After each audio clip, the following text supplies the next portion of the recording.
Hopefully it's up there. Everything should be rolling. First map's gonna be. I'll make maps. So first map's Alright. Cloud Kingdom. Cool. Um, Are both of them on? yeah. Base, yeah. Should be.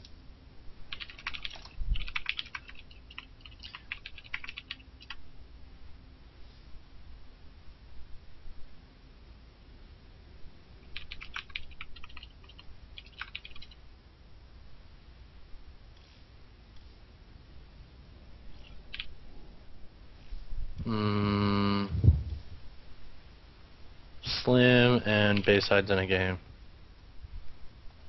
That's on. You know what? I'm gonna make a chat channel for my team.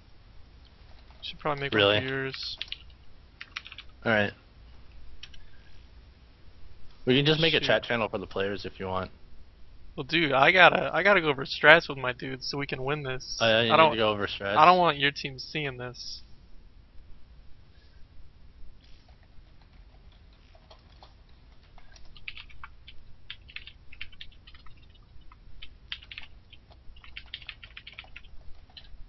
I don't even know who else is on my team. Is that bad?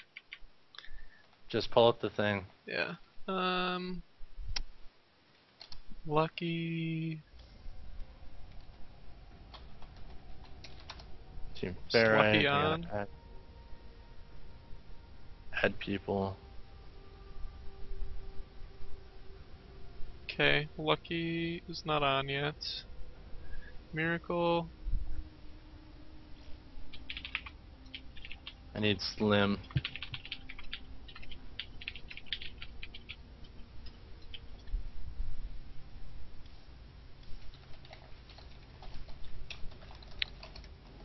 STN.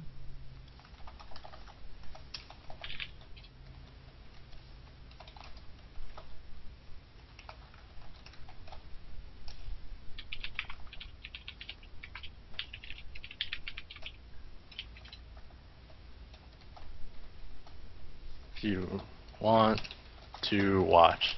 So we're just getting set up real quick.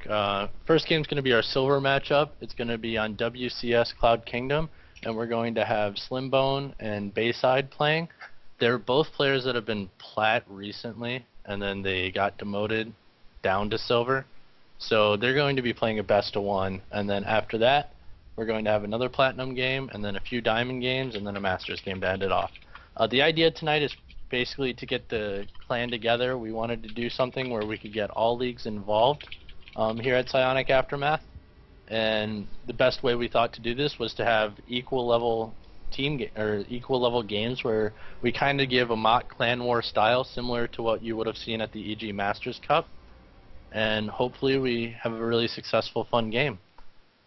I'm just trying to get one more player in, and we should be starting within 10 minutes. It looks like my whole team's here, Dreadski, so that's very promising. Yeah, looks like everyone on mine is except one person, but I think he told me he would be late anyways, so he should be joining us shortly. Lucky, you mean? Yeah. How do I know? Is Miracle on my team, is that correct? Yeah, Miracle's on your team. Okay, just making sure. Oh, Answers has to leave in about 2 hours, so we should do the Masters game probably in an hour, if we can. Yeah, that's fine.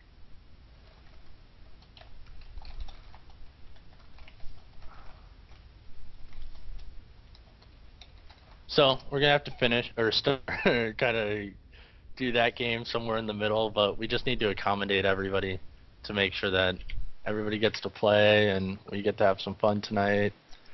Slimbone is the only one not in my channel. He's in the game now, so. Yeah, guy that's gonna talk the most trash. Yeah, we should try getting some people in here after their games. Whoever wins, get some winner interviews in here. Winner interviews? Heck yeah. Maybe. Yeah, Slim wins especially. I wanna get an interview with him if he wins. I'm good. I like to keep it PG. That's a good point. Slim does a lot of trash talking in our channel. He's very pumped for tonight, so best of luck to him. I hope he wins because I'm sure Bayside's gonna throw it right back at him if he doesn't. Our goal is to get started at 7:30, but we have both players ready soon. I heard that Eladine wanted to watch. Oh yeah, I think you're right. So I'm gonna invite him so that he gets to, he would. Nope.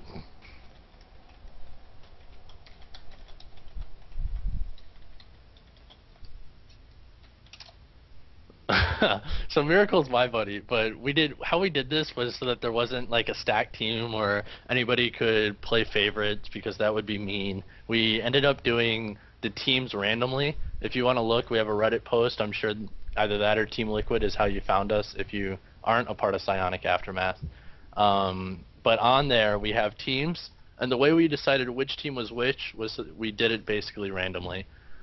So Miracle in our chat channel is a little sad because he's a good buddy of mine, and I asked him to play yesterday because we needed one more person.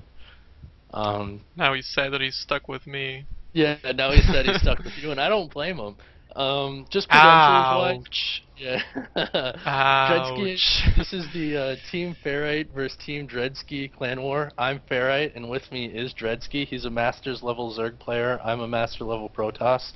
And the goal tonight is basically to watch these games, give some commentary, maybe some advice to our players, and if there's any questions throughout it, we're more than happy to answer them.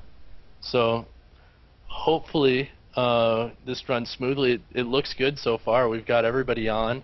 We're mainly just waiting for somebody to accept an invite, and he did. And we may be able to start a little bit early, as long as viewers are starting to trickle in. I guess we should probably wait the 5 minutes anyway. Yeah, do you want to say anything about your team, or? Well, I've made it fairly publicly known to my team that if we don't come out with a W tonight, then they aren't going to be a part of Psionic Aftermath anymore. So we're looking for a win tonight, or else heads are going to roll, man. Wins or they get to not practice with the team anymore. Yeah, they're gonna be out of here. Psionic Aftermath is a community that accepts everybody, and then once you lose, we throw you to the curb. Yeah, we don't. No regrets. Yeah, we don't take losing. At least I don't. No, but yeah. I'm joking, obviously. Maybe, kinda. Yeah. Not really. Kinda. Yeah. You want them to. You want to put fear into them because everybody plays.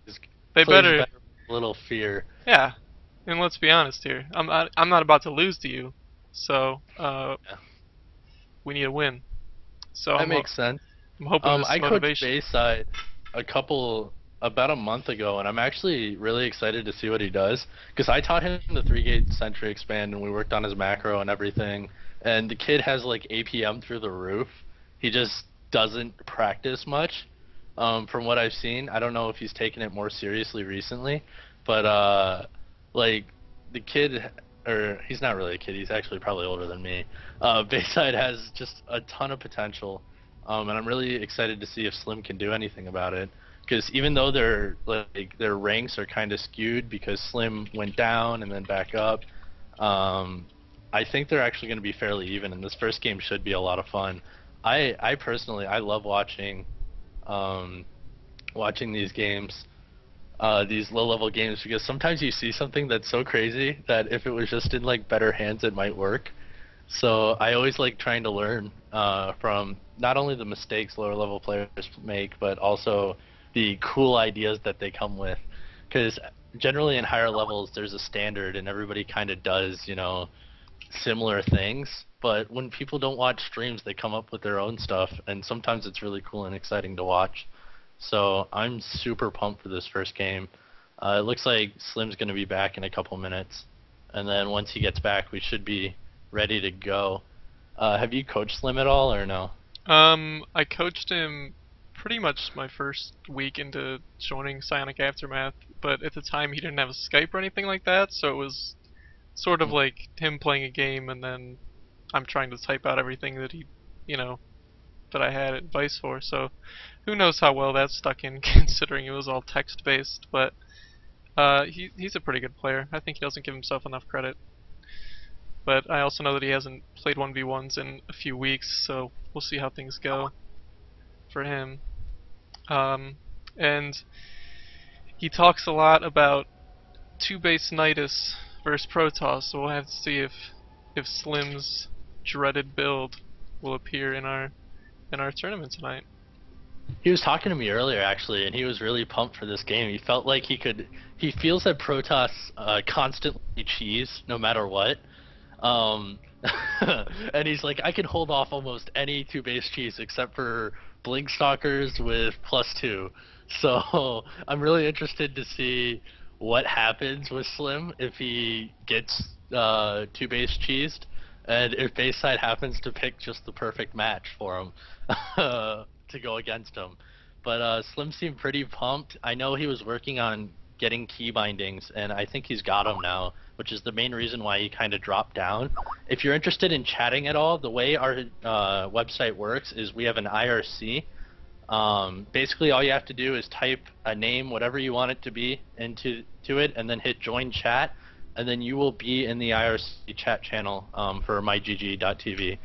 While you're there, you can also look at the rest of the Psionic Aftermath website if you're interested.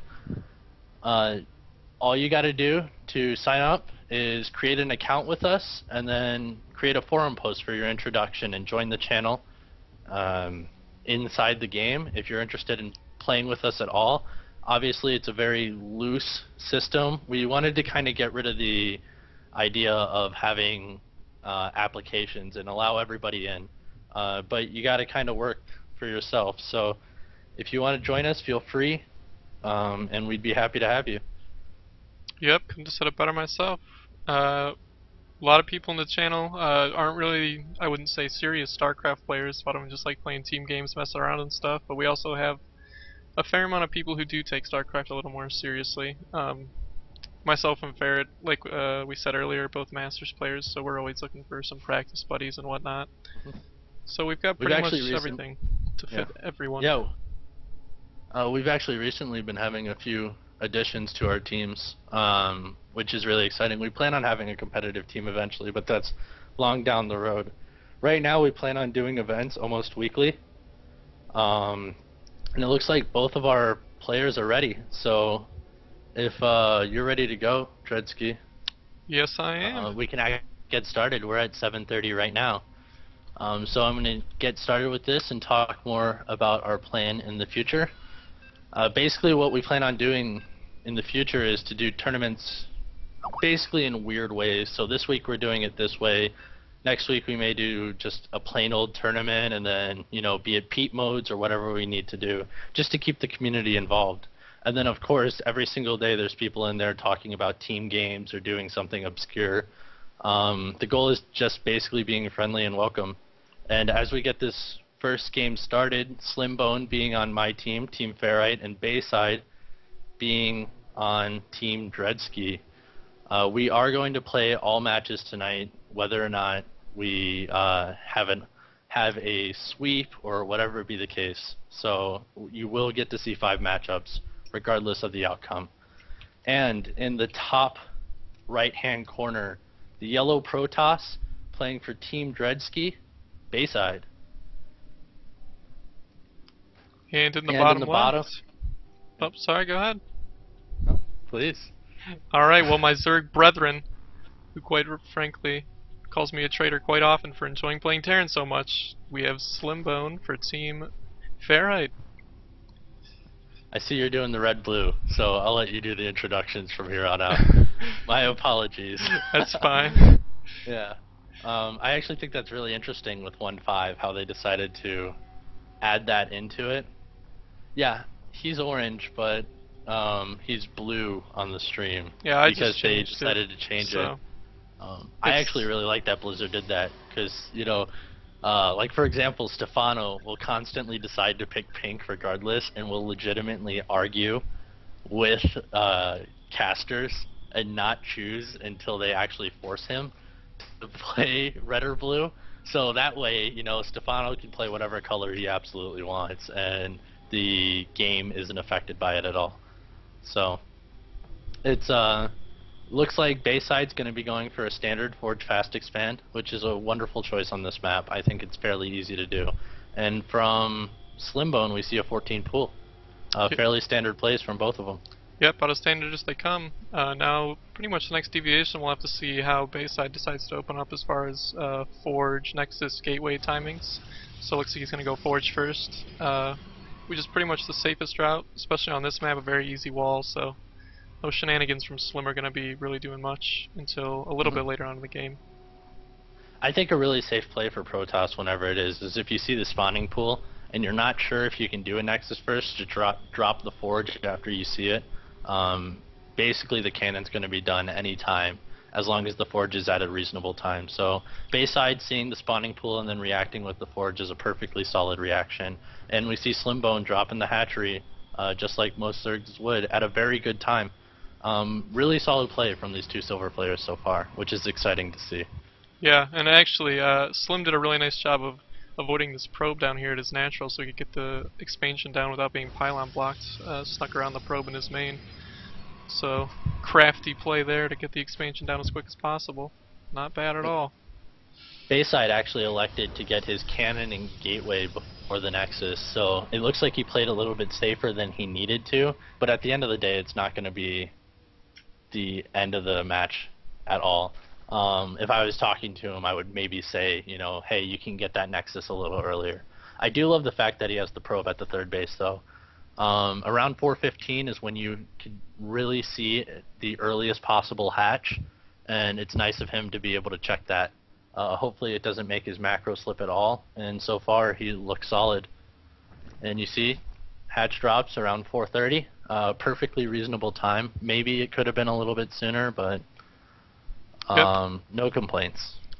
And now we're also seeing Bayside keep that probe alive and out on the map, so, you know, future problems could be had by Slim because of this probe unless he finds it here. And we do have the Zerglings getting dangerously close, but will Slim go down the ramp? Oh boy. Looks like he is going to find the probe, so that's a up. You're right next to it. Right next to it. There we The go. Zergling actually was on move command, so he Yeah. wasn't close enough to get aggro.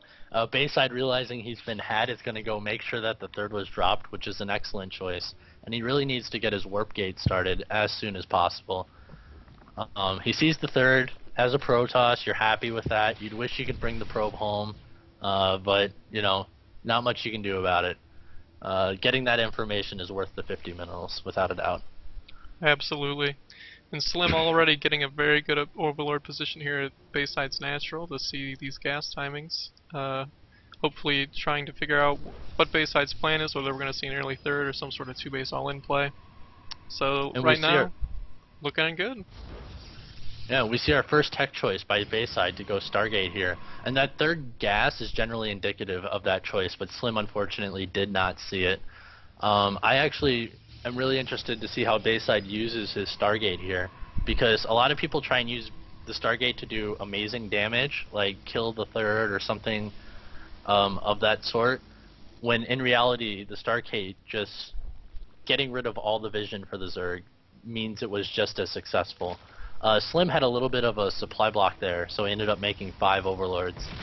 But he ended up seeing the Stargate, and it looks like we're either going to get a Void Ray or a Phoenix. No, just straight to Robo.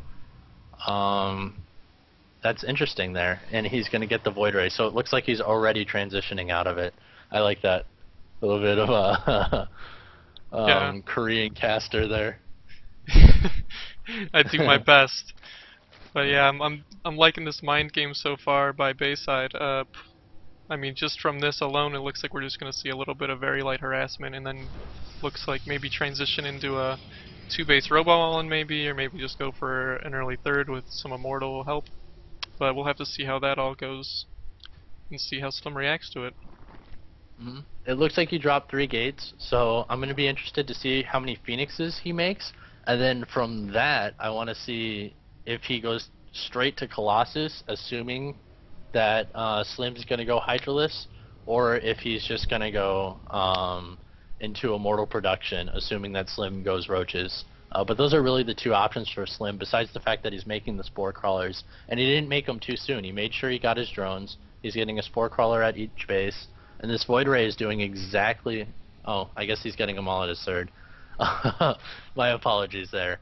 So he's kind of banking on Bayside going to the third here.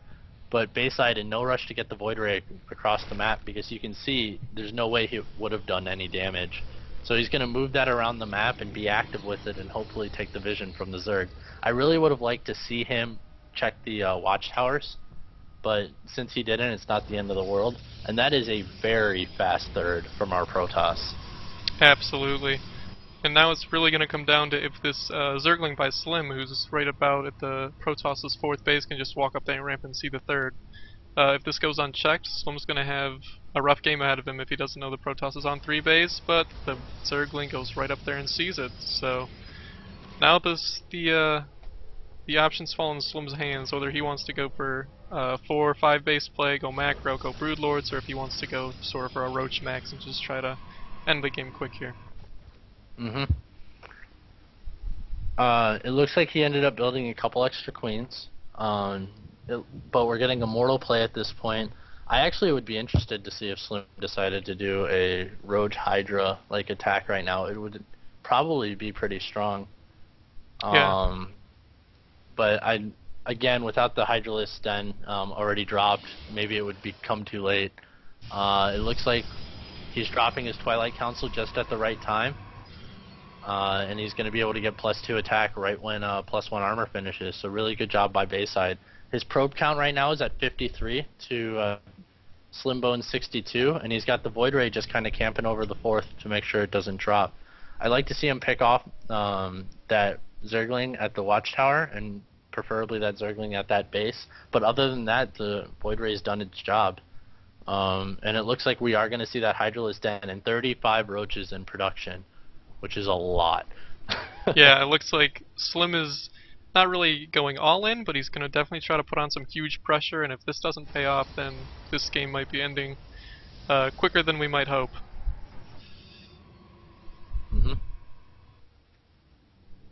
And it looks like the Colossus transition's going in. He needs to move the Void Ray back. It's going to start taking hull damage, and these 2 queens may actually be able to get it. Bayside simply just looking elsewhere at this point.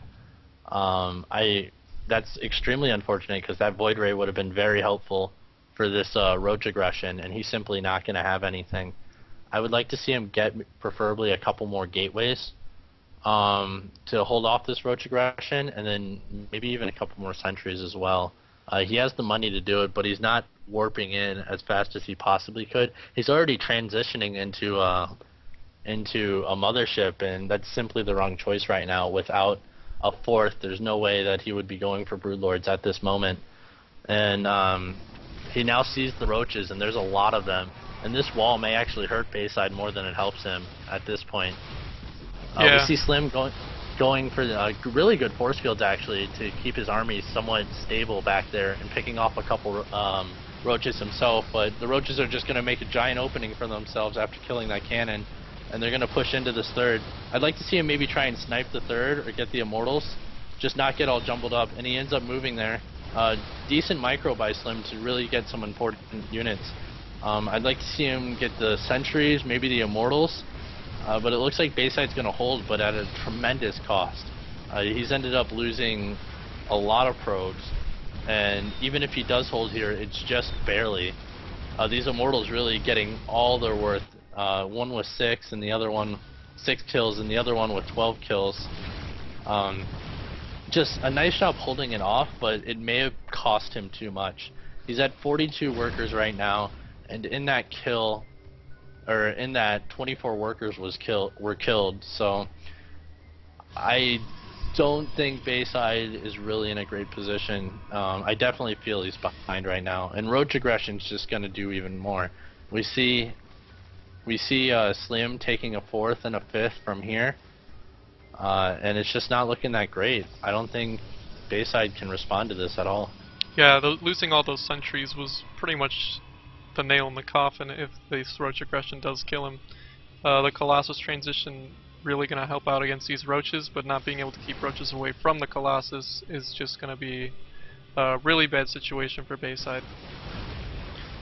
And right now we see the roaches going towards the 3rd, but it looks like Slim might just want to take on the army. And oh man, Bayside wasn't looking. Force fields were far too late, and that's probably going to be GG from here. Slim just pretty much needs to keep A-moving his army. Yep. Looks like he's just warping in stalkers as an emergency. It looks like he may decide to play it safe and go for the third here, where he's got a little bit more opening. At this point, I think he just needs to kind of commit with the roaches and get somewhere with them. As long as they're all attacking something, he should have more than enough to take this out. This Colossus would be super beneficial to Bayside if he used it here. Yeah, and that's a really, really great choke for the Colossus, but as long as he either takes down the third, and it looks like he's focusing it down, he should have enough. I'm looking to see if he's producing units right now, and he's not. I'd like to see him make more units behind this in case the attack doesn't fail, or doesn't work, and there's enough army for our Protoss. It looks like he's going to attack here with the Colossus and take out a great amount of roaches, and these all look like they're going to go down. But 32 more in production like he's supposed to. Kind of a desperate double expand from our Protoss. But this army just doesn't really look that strong. And with these roaches having 2-2 upgrades, well, 2-1, almost 2-2, and our Protoss shouldn't be able to hold anymore, unfortunately. There's just too much Zerg. And unfortunately, even if he does hold the roach pressure that is going to come fairly soon here, the Greater Spire is just now finishing, so any hopes of a long macro game if he holds off this roach pressure that is going to hopefully come kill this army, if Slim's paying attention, is just going to be followed up by Broodlords, so really awkward position for Protoss right now. And here comes the roach army down the middle of the map.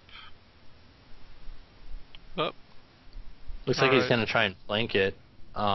Maybe go into the natural. I think just really anything with this army would be super, super good right now. Having this max roach army and not doing anything with it is only beneficial to the Protoss at this point. And taking out this fourth right now is a great choice. Actually right when it finishes, so very good timing. And he could just engage this army head on if he chooses. But it looks like he's going to take out the third again. And this should cripple Bayside's economy. And we do see the mothership on the way for Bayside, but oh boy, like no observer. Yep. Ooh. Wow, no observer. Really, just being able to kill all the valuable robo units and getting a great surround, and that should be GG for us. Just a really, really solid play by Slim there at the end. Yeah. The Immortal running for his dear life, but it looks like he's not going to be able to get. Oh, he lives to fight another day. But with just 2 bases against the Forest Slim, Broodlord's coming out. Just a really, really solid game by both players, and Slim. It felt that it was just a little bit too greedy of a third expansion. Just didn't have enough to hold it, and Slim took advantage of it with really, really strong roach play. Yeah, and in Bayside's defense, he had some very nice holds, even though the numbers weren't in his side. Just using some really good force fields, fighting in good chokes for the Protoss, but unfortunately, just the pure number of roaches eventually overtook. It seems that the stream is lagging a smidge, according to the chat. So they recommended that you turn off your other stream. Yeah, I just did. Hopefully it wasn't too bad. We apologize for that. We were busy during the game, so we didn't see the chat complaints. But just a really solid game. It looks like I'm up 1-0. You're going to have to send Bayside to the curb. Yeah. See ya, Bayside. Nice knowing you, man. But nice knowing you. Yeah, we don't accept losses here on Team Dreadski. So, all right, what is our next matchup going to be? So it looks like we're gonna have Miss Star Foxy versus Lucky FT if he's on already. If Lucky is on, it doesn't look like it. All right, then we should just do our Masters game to get that off. Let me make sure everyone's set for that.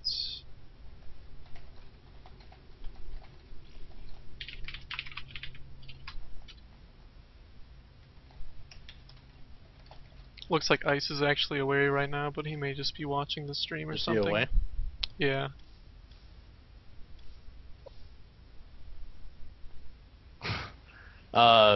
Slim seems pretty pumped for the win. Nothing but GG's in the chat channel, which is good to see. And then some random hoopla from Slim that I can't understand, nor will repeat. So we're trying to make sure that we can hopefully get Ice here. He wasn't expecting to play this soon. It looks like he's on now, so Yeah. I'm going to make the game. And we said our first Masters map will be in Tomb Valley. And this is also going to be a best of 3 series compared to what we just did, which was just a best of 1 for the silver players. So loser picks the map after this first map that we play, and we will see how this ZVP turns out. Looks like we're just all full of ZVP today. Is it really all CVP? Well, I know Uh, I believe Ice plays Zerg, and Answers plays Protoss. Who else do we have? Looking for you for chat. There you go. Then we have a ZVT lined up. What race is Pop Rocks? Pop Rocks is a Protoss. There's another ZVP. And we're then dying. We're dying on Terrans. Yeah. We need more of them. And then Ryumi plays random, so I don't know what we're gonna see there. It looks like Answers is gonna need 5 minutes before we get started, which is fine. Again, if you're just joining us, welcome. This is an in-house clan war. We're Team Ferrite. I'm Ferrite, and Team Dreadski, the other gentleman casting with me. Randomly, we had clan members say that they wanted to play, and then they were randomly distributed to our teams, and we're doing kind of a mock clan war similar to what the EG Masters Cup is. If you've never seen the EG's Masters Cup, what it is you have a full set of teams, and instead of the all-kill format, where one player can play against every single person in a best of 1, you play best of 3s for each matchup. So Ice and Answers will play, and then we'll have another 2 players play in the next best of 3. So you end up having different matchups instead of one person trying to kill everybody on the other team. So this kind of gives us a chance to create equal matchups.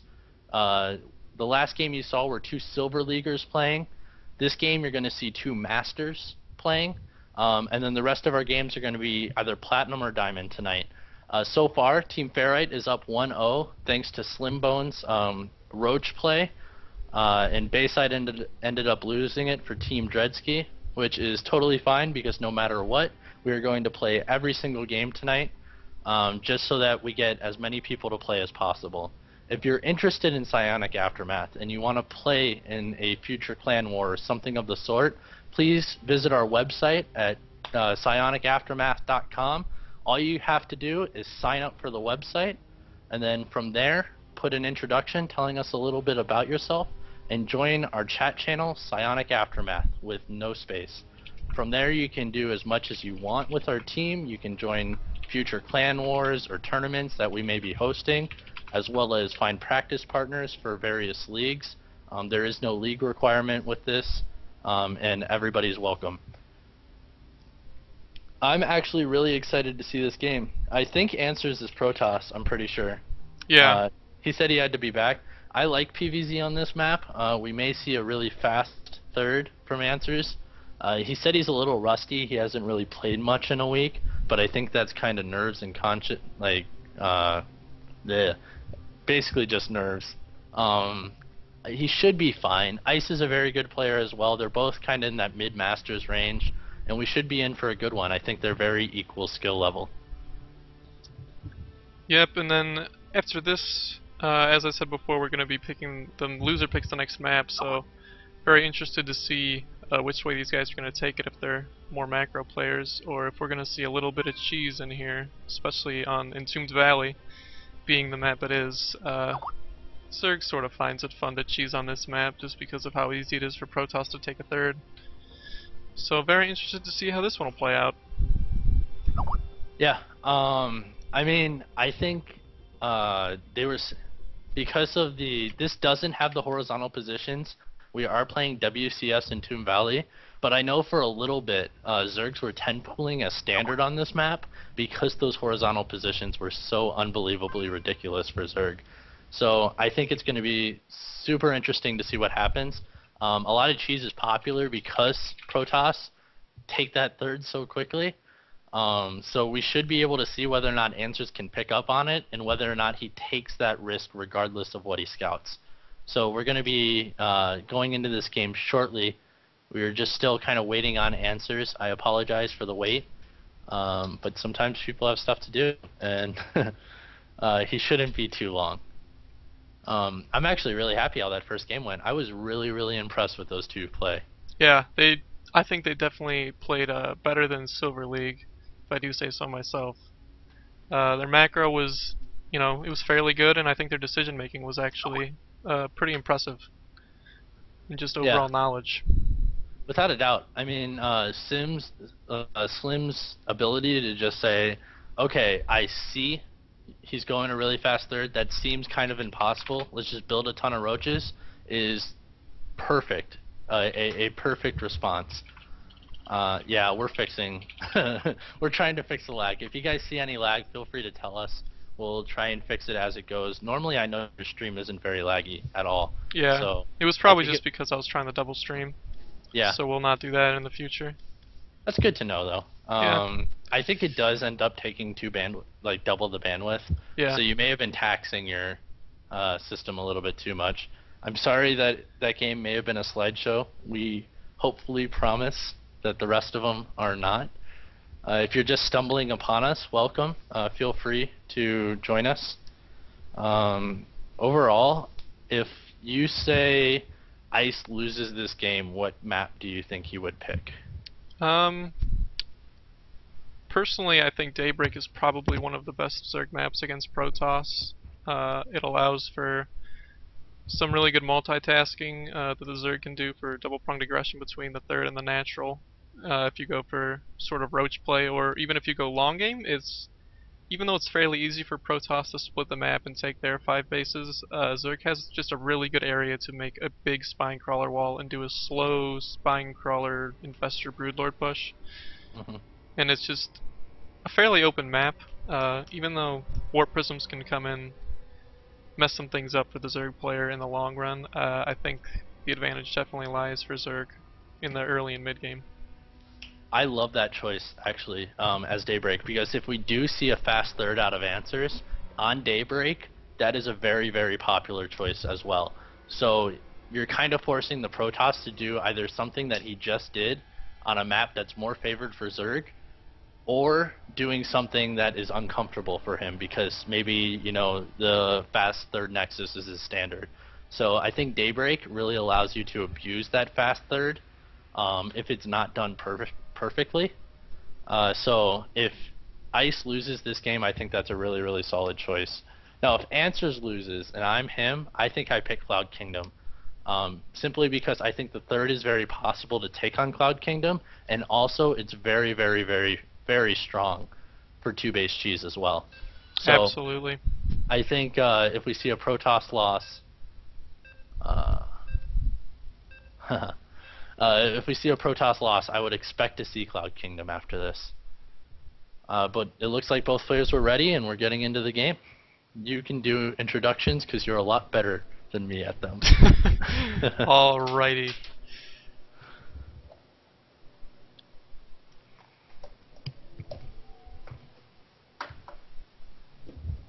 Alright, once this bad boy loads up, we're going to have our second ZVP series of the day between Ice and Answers. And in the bottom left, we have the blue Protoss playing for Team... Oh my god, which team is he on? He's on Team Ferrite. Okay. Team Ferrite, we have Answers. And then, again, another Zerg brethren of mine. We have the red Zerg in the top right of WCS and Doomed Valley. We have Ice. I really like these positions for the Zerg player. If it's very, very fun to get to the late game in this map. The reason being is that you can literally spine up everything right in the middle and be able to protect almost every possible way for the Protoss to come in. It's also kind of hard to drop, so that late game Protoss drop play we've been seeing a lot kind of gets really difficult when you're cross map.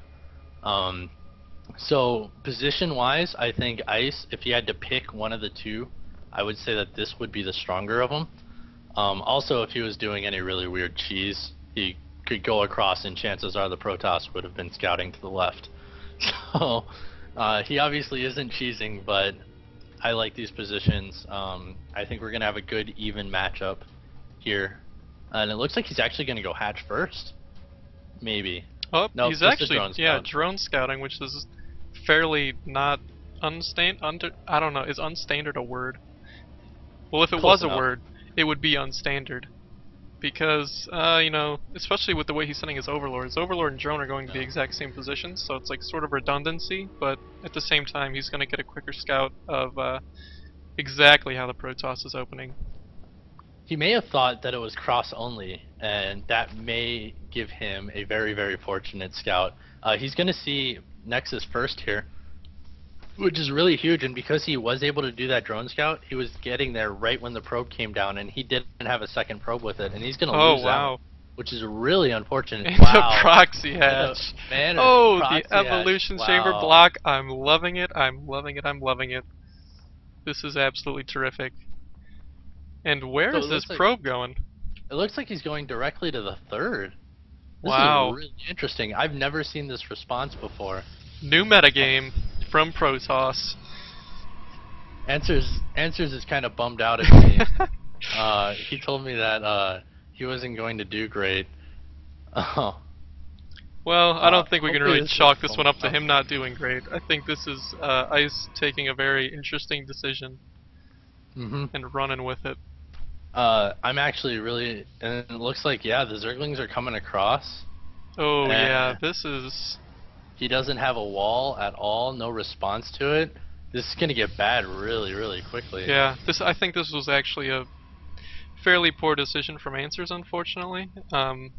I guess he was just banking on the fact that Ice wanted to play a big macro game by blocking his expansion, but actually Ice is trying to put on some aggression here with Lings, and yeah, we're gonna see, if not probe kills, then definitely just probes not mining, which in most scenarios is just as good this early in the game. Yeah. And I mean, these Zerglings don't even have to get a kill; they just have to be a pain in the ass, all the way through. And it looks like they're doing that. He's actually attacking both sides, being very taxing on the Protoss, and you can see his money's actually starting to get high. Um, I'd be interested to see if, yeah, he's making 10 more Zerglings. He plans on keeping with this pressure, and he may actually have to build a cannon within his base to just be able to hold against this. But Answer's looking, you know, pretty rusty here, not using his Chrono Boost, having trouble spending his money at all. There it is on the Zealot, and he gets a cannon there. If I'm Ice, I'm actually confused, because this isn't the normal response at all. He may be confused where all the money's going, if he hasn't seen the third at all. And he hasn't. He hasn't even seen that pylon.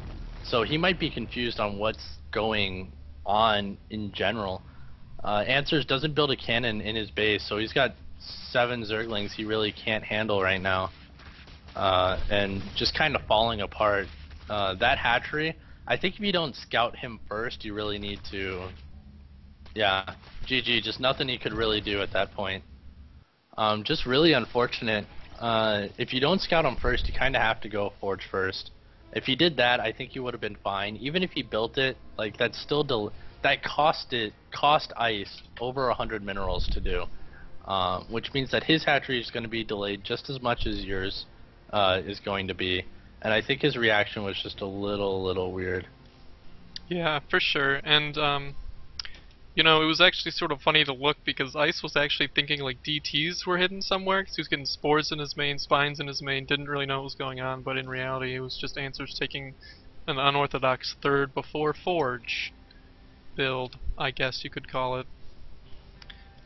So we're gonna have Answers picking the next map here, and we'll see if your prediction of Cloud Kingdom will be correct. I think you would definitely be a good decision. He ended up picking Ohana, which is also a really good decision. I have no complaints with that choice at all. I think it's a very strong map for Protoss, especially if he's going to do something similar. I really can't see it working against him. It gets hard late game for Zerg to really build more bases after that third.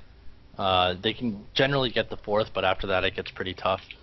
So let's see. We got ice and answers in here. We just need ice to go Terran, and then we can get rolling into the next game. And need to get Sam in here real quick. Oh, sorry.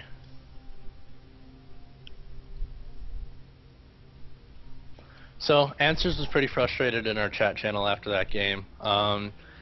He's saying he's pretty rusty and that it's going to be tough for him to play at Masters level. I think he claimed that it was pretty standard. I don't see that very often, so I don't know. I think I would have had trouble with it too, going hatch first. Oh, they want to go. Answer's actually very frustrated. I think he was laddering before this and it went rough for him. So it's going to be interesting to see what he does here. I wouldn't be surprised if he's this frustrated if he decides to just do like a 4-gate, which is unfortunate, but you know, sometimes that happens. Alright, and in the bottom right, we have the Protoss. Down 1 game in this best of 3 series so far, but we will see if he can make a quick comeback here. We have answers for Team Ferrite. And in the top left, up a game after that fairly unusual game 1, we have ice for Team Dreadski. Yeah. When you go into the Protoss's base and you know he hasn't scouted you yet, and I mean he doesn't even have a forge down. You see he's going Nexus first. I think that's a reasonable decision and a smart one by Ice. He ended up throwing Answers into a really strange situation, and Answers responded with a really weird reaction. We can tell that he really wanted to take that fast third, but he wasn't really thinking about possible Zerglings. And Ice getting those Zerglings into the map, it seemed like Answers GG'd prematurely, but I think it was justified. Simply because those Lings were doing so much damage, and there was really not a reaction he could have put in there.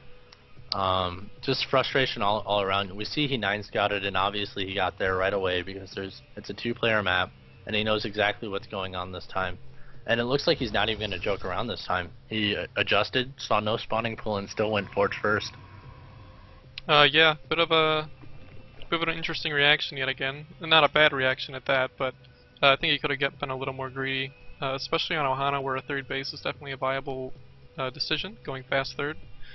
But we'll see how this one plays out. After last game, I think he probably tried playing the map too much. You know, being in Tombs Valley, a very easy quick 3 base for Protoss is pretty viable. So I actually like this decision a lot better, to just play it safe this game and not try to maybe play the map so much as just playing against the race Zerg, not worrying about the map, not worrying about the player, just playing like you would against any other Zerg. It definitely looks like Ice is in his head. He almost built a cannon before the Nexus at that point, which shows me that he's really afraid of cheese and just wants to play safe. Really, when you get into these frustrated situations like Answers is, where like maybe you weren't laddering well and now you got to play a tournament and you're not exactly thrilled about it, I think it's really good to just go back to your standard play. The build you know best, you know, do it to the best of your abilities, not get frustrated by the little things, and just try and go forward. It looks like he's saying something about lag. I haven't noticed any, but we should see a pylon from him. Yep, there's the pylon. A touch late, but you know, that happens when you're a little frustrated. It's not the end of the world. I'd like to see him get his 2 gases here and then maybe his core. Actually a relatively fast core, and it looks like he's scouting out looking for the 3rd. Yep, and it looks like Ice's Lings are just going to run right on by that probe.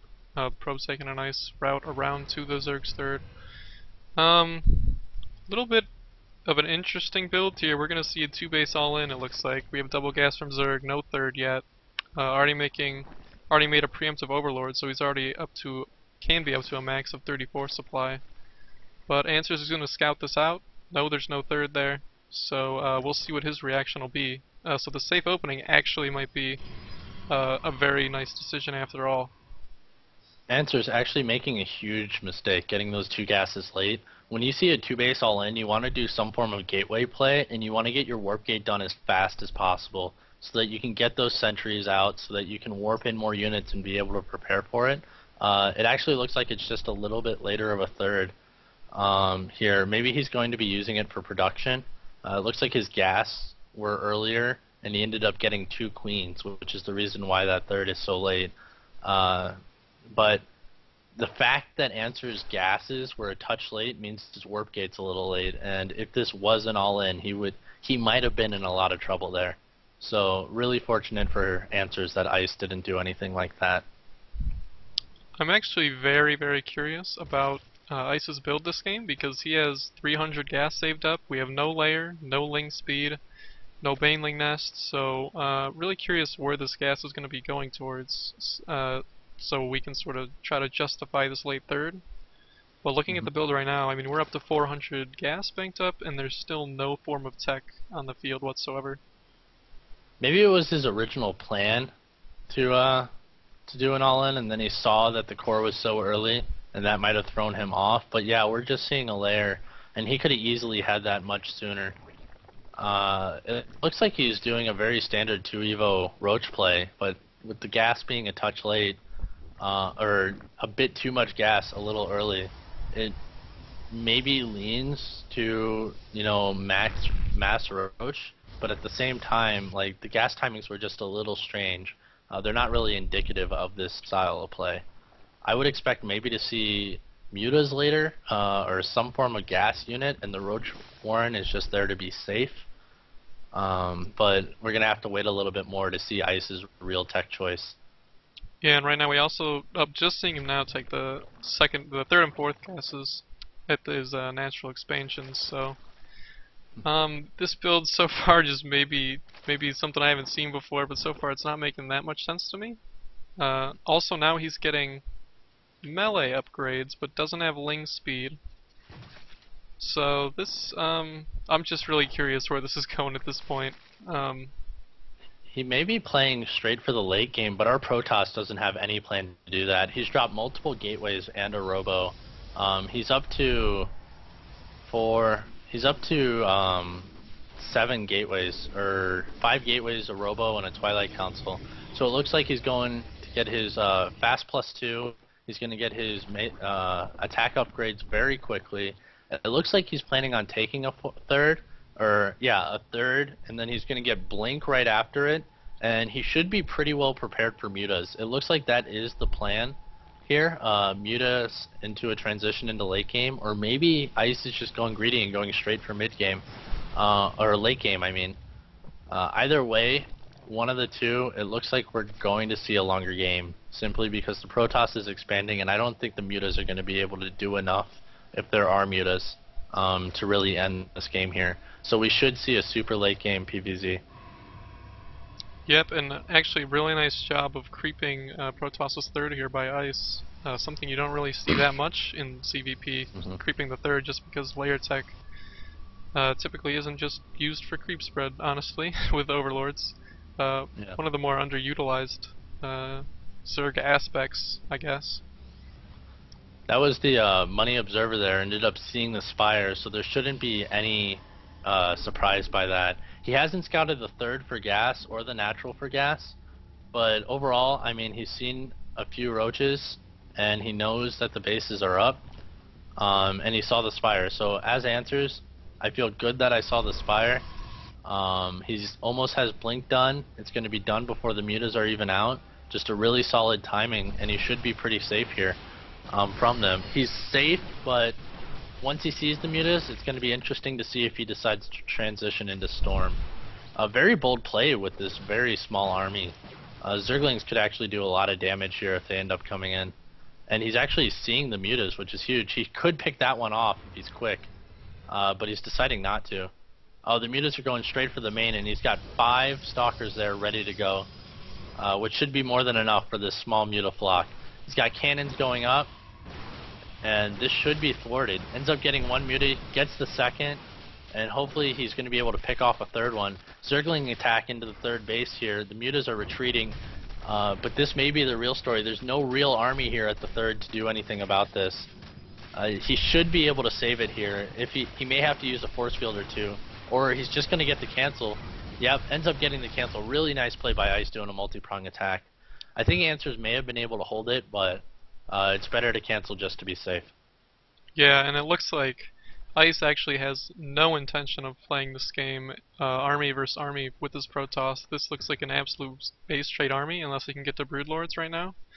And I think he already showed that with the double-pronged aggression. And honestly didn't really invest that much into killing the third. Maybe 10 lings, 20 lings at that, so really cost-effective trade there. Plus, he's got these spines at his third, spines at his natural. So he's fairly safe against any push that's going to be coming right now. Just needs to spam out some units and looks like he'll probably be just completely fine. I like this attack. Great force fields, focusing only on fighting the lings right here. And he's able to do some damage without really losing much. I'd like to see him start warping in. He's going to be able to take out a couple spines. Ends up pulling out. He may go up to the natural and check there, but there's 2 spines there also. Yep, he's going to move up the ramp. He's really running out of force fields though here. Making this army almost an all-in army before it even has to be. His money's getting really high. I'd really like to see him start warping in. Great force fields there. He's going to be able to kill a couple more mutas, possibly go into the main and stall out there. But it looks like this army is eventually going to be taken down by the roaches and a potential counterattack from Ice.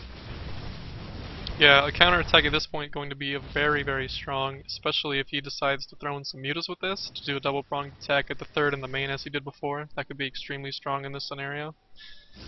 And I think that it was actually not too bad of a trade for Protoss until he decided to commit up to that natural. I think if he would have been fine with killing some spines at the third, killing some drones, and going back home, that would have been a really good play.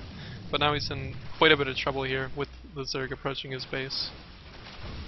It looks like the Zerg's going to be able to bounce between the natural and the third. He needs to just keep warping in units and trying to get this money to drop. Zerg's starting to run in with his Zerglings, but they're separated from the rest of his roaches, kind of acting as a force field, sort of, in a way. As long as the Stalkers are able to pick off stuff and the roaches do very poor in the focusing, he may be okay, but a huge counterattack into the natural, killing almost all the probes there. We see 26 workers killed by the Zerg at this point. Just multi-pronged attacks happening to be too much for our Protoss here. Yeah, and right now we're seeing the money pile up for both players, so right now the Protoss doesn't quite have the production to use that, but I think if the Zerg just really makes a round or two of units, this game could be very, very close to impossible to win for the Protoss player, just based on the economy that we're going to be seeing here in the coming moments. Yeah, very similar to last game, where Slim ended up not killing the Protoss, but just doing enough to the economy where there's no way he can come back. Now Ice can just take his stronger economy, take a fourth, much like Slim did, and just produce, go straight into Broodlords, and there's really nothing that Answers can respond with at this point. I'm really trying not to make an Answers pun. I'm trying so hard. So, Protoss should see that hatchery going up. If not, he's going to see it go up very soon. And it looks like he may end up just doing an Immortal Sentry push here, which is curious because he's building the Robo Bay. He's got his third up. Really, this could be a very nice pick as long as he's able to keep the Immortals. He may be able to save one here, but the Roach is moving so fast. Force Field's good enough to save it, which is huge in the next engagement. As long as he tries to save the sentries here, doing a really solid job. 3 Roaches alive. Yep, just ignore those and move forward. I think that was a solid trade for Answers and something he really needed going. Broodlord's coming onto the map though. He's got 3 in production. He's going to be able to kill this 4th. Infestors, there's only 3 of them on the map right now. And there's simply just not enough gas for our Zerg. I think that's accounted for simply because he spent so much not getting the gas at his third for so long that he wasn't able to bank it up here at the end. This is a very manageable army by the Protoss as long as he's able to get that mothership out. I think a really, really great job killing that 4th, despite the fact that his army could have been much smaller, or it could have felt really bad. It's super easy when you start falling behind to just not move out of your base until you're bigger, but that was the right choice there. And with 3 Broodlords here, it's going to be interesting to see. Bad fungal for the most part, decent force fields, and he's going to hopefully kill most of these Zerglings here. But the Broodlord's just doing tons of siege damage. And we're going to see the Protoss back off. Fleet Beacon's only halfway done. And it looks like a lot of these sentries are going to go down. 4th down for the Zerg mining minerals, but I'd really like to see him start getting gas there. Yeah, I think Zerg could really just make a round or 2 of Zerglings with all the larvae he has, and just really make these Broodlords the siege units that they are. Use them primarily like a siege tank would be, and just get a really great position here on the Protoss' 3rd, and just make a really slow push to win this game. Yeah, hopefully he notices those 2 Broodlords aren't a part of his army. That could affect him going into this push, but it looks like he's doing what you planned, making a couple more Broodlords, getting a bunch of ground units, and it looks like he's gonna start sieging. Mothership on the way, but it can't be soon enough. These Zealots, a great choice right now. Just a ton of minerals and really nothing they can do with it. So the answer is to do a counterattack and hope for the best. It'd be nice if he scouted that 4th base on the left, but I don't think that's going to be possible. It looks like the Zerg is starting to plan a push to the 3rd, and with all those gateways there, the Broodlords are going to be really strong. Zerg has Burrow, and I don't think there's an observer on the map, so that could be, there's 1 observer, but that could be very painful if he doesn't have that with his army. Yep, and right now we're seeing that slow siege-like push from the Zerg player. Still doesn't have these 2 Broodlords in his army, but it actually might not matter at this point, just because he's going to force his Protoss to engage him. And even if this Mothership pops out of the 3rd, which could help the Protoss a lot, not going to have nearly enough energy for that vital vortex that he's going to need here. The important thing to note is that he doesn't have any Overseers with his army, so the only thing the Protoss can really hope is that stays the case going into this fight, because that Mothership now out is going to do cloaking, and with that, if there's no Overseers, he should be able to get under this army as long as he can dodge the fungals. But that's very hopeful, and this army is just getting bigger and bigger, and the Protoss is actually losing his main production with these gateways. It looks like he's going to start moving in. He's had enough. Hopefully he can pick off a couple Broodlords here, but no, he backs off, assuming that the Overseer's there. Oh, but leaving his Broodlords behind, wow. and a huge blink by the Protoss player. Ice just being very careless with his Broodlords, something that cannot happen when there's a Mothership on the field. Now it looks like these Zerglings just going to counterattack into the Protoss' main. Was supply blocked, so he couldn't warp in a Zealot here to block off the wall. Just going to do more economic damage here. Really good play, actually, to just stall right now for the Zerg player, knowing that the Protoss army is fairly slow at this point in the game. Even burrows some Zerglings. Unfortunately, there's an observer with the army now. But just stalling as much as he possibly can was exactly what he needed in this situation. I think this has been a very solid game for Answers, despite the fact that he was frustrated after that first game. Just coming back and playing, you know, even though he was behind in this game, he's able to get himself back into it. His economy isn't great, obviously, but he's got enough to make 1 army, and with a good engagement, he may be able to take it. We see that Neural Parasite isn't researched, and it's not on the way, so the Mothership Vortex could be the deciding answer. There it goes. There's the pun. It slipped. For an answer. I was trying so hard. I was doing so well. Sometimes you gotta throw a pun in there on accident. Absolutely. Yeah, I'd like to see him get that production going just a touch more, and try and get that maxed army. It looks like Ice isn't gonna let him get this 4th base, and there's really no reason why he should. So the 4th base goes down, he cancels it as he should. That's a really bad engagement place for Answers. Ice just in a really solid spot, defending his 4th and preventing the 4th from the Protoss. Protoss is really running out of ideas here without being able to take a 4th of his own.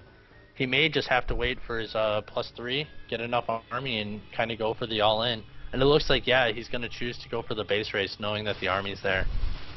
Really the only choice he can go with, hoping that his army is going to be of enough value to stop the Zerg.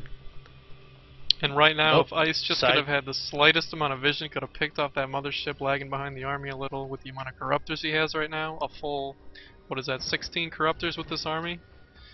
Yeah. It looks like we may get our engagement on this ramp. A really solid spot for the Protoss if he can nab it. Corruptor's coming in. He's going to have to do something about him. Oh, Maybe Vortex. Yes, Vortex anyway. The right choice here, unfortunately. And it doesn't look like he's even going to be able to get those Corruptors. Wow, going in, a very interesting choice. Wow. Oh. And these Corruptors just going to target fire these Colossus down as fast as possible. Stalker's blinking back a tad bit to try to outrange the Roaches and the Broodlords. Try and get another Vortex down, but he's not going to get it in time.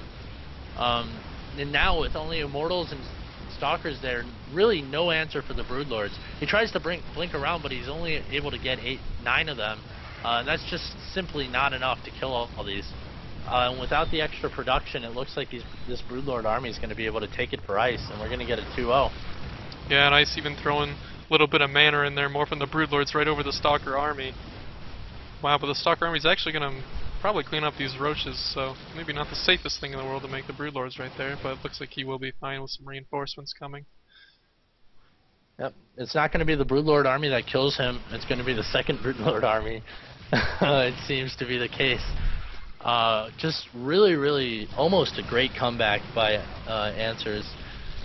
Even to that last engagement, I felt like he could have still had it. His upgrades were fine, and even though his economy was kind of rough, just a really scrappy game, almost able to get back into it. Best I can say is that, you know, you should feel good about that. Despite the fact that it was a loss, not feeling good going into the game, he was having a bad day, and despite that, he came back in a game that appeared to be lost and ended up doing well with some very solid counterattacks with small armies. Yep, and there's the GG. Just not much he could do, but really strong play at the end there, despite the fact that the mood wasn't great. So it looks like we're 1-1. Despite the fact that there's loss for my team, I won't kick him out because I love him. Oh man, no discipline from those guys on Team Ferrite. Just hugs all around. Next, we're gonna have our Platinum game. This is gonna be not the rubber match, but close to it. If we get 2 more wins on opposite sides, and it looks like we're gonna have Miss Star Foxy versus Lucky FT if he's on, and if not, we have a suitable replacement, fortunately. And it does not look like Lucky is on, so we're going to be throwing in another Platinum player. He'll be on my team for this one. Evil Santa. Let me check. What race is Evil Santa? Evil Santa? Another actually Zerg am not player. Sure. Yeah. So he's actually gonna... only a gold player, but looks like we're going to throw him in against the Plats anyways. See how he fares. He should do fine. He used to be Plat. He's I know him from way back when. I played with him almost a year ago. He's a very big team player. It looks like he's going to go for a smoke, which is perfectly fine. But he's a very big on team play. But he plays 1v1, and he played at a Plat level. He's coming back from a year break into the game. So we're going to have to see if the rust is shaken off. I'm actually really excited. We've had 2 great series so far. The first game, very impressive play from our low-level players, and our master-level players gave us a really interesting first game, and the second game I think was very scrappy. So I'm really excited about what we saw in those first 2 games, and I hope that the rest of the tournament follows suit. From here we got a Platinum best-of-1, and then after this we got 2 best-of-3s for our Diamond League players. If you're interested in Psionic Aftermath, or you want to join us for future mock clan wars or any tournaments that we host within our house, feel free to join us at psionicaftermath.com. All you have to do is sign up for the website, write an introduction, and join our chat channel, Psionic Aftermath with no spaces, and join the community. We welcome everybody as long as you're well-mannered and a decent person, and we'll practice with you. We have all levels from bronze to masters, and we'd be more than happy to have you along. Overall, I think so far, going back to that game, I think Ohana was a perfectly good choice, and it just seemed like it got a little bit rough there in the middle. for our Protoss. Just he ended up sacrificing his units into that natural, and he didn't really macro behind it. What I tell most of my students is that the most important thing to do is macro before engagements. The reason being is so that you can get another warp in after the engagement, so you get double the units. So once he ended up doing that attack, he really didn't have a follow-up. He had a third behind it, but there wasn't much he could do with it. And if I had to coach answers there, I'd say, you know, his macro slipped there during that engagement, but it was a really good choice. Other than that, just a solid game. I really liked the fact that he stuck with it, and he was able to almost come back. It looked like there when he killed the fourth and was able to get that roach pick in the middle, and Ice missing those broodlords also, he almost was able to come back there, but it just simply, without the mothership out because his economy was so hurt, there wasn't really much he could do. But really close, scrappy, impressive game. I was really excited to see that, despite the fact that he's been down for a little bit. Yeah. It looks like Santa's back, so I'm gonna see if they're ready. Oh, hold on, we forgot Sam again. Oh, Keep forgetting him sorry. every single game. Yeah, Our bad. my bad. It looks like both our players are ready, so we're gonna wait for our third spectator who's kind of watching and participating in the chat. If you'd like to join us in chat, we're using mygg.tv/Psionic Aftermath. There is an IRC chat in there. You can feel free to join it, talk about the players, or whatever you want. All you have to do is put in a name, any name you want, and then just talk to us. Feel free to join us. We'll answer questions if you have any. And then while you're there, it's attached to Psionic Aftermath's website. Feel free to join us and look at the website. We've got articles and everything you could possibly want out of a team there. And as the game's loading, I'll let you do the introductions. Alright, and in the bottom left of Daybreak, the first map for this series, we have for Team Ferrite, Miss Star Foxy. The first turn we've seen tonight. And then in the upper right, we have another Red Zerg, and yet again, for Team Dreadski, Evil Santa. Playing on short notice for us, by the way, so thank you to him for jumping on in here as a replacement to make sure things are still running smoothly. Yeah, I mean, great by him. I'm actually really interested to see Star Foxy play. I haven't seen her play at all yet, so it's going to be really interesting to see the kind of build she does and the macro she has. I know that Santa, I ended up playing with him way back when I was in Platinum, and we ended up doing a lot of, you know, kind of funky builds because it was 2v2. So I'm excited to see if he does a really funky build we may not see on a 1v1 ladder, or if he plays a standard play. Both would be perfectly acceptable. I know Star Foxy was pretty pumped, and she was looking at Lucky's matchmaking history yesterday, trying to figure out what to do. So it's unfortunate that she wasn't able to prepare for her match. But Lucky is also a Zerg, I believe, so the preparation should have been exactly the same for her. Yep, and right now we're just going to see, as standard as possible yet again, we're seeing a 15 hatch from the Zerg player. Oh, and a double barracks opening from Miss Star Foxy. Looks like, I believe that was a 12-14 racks.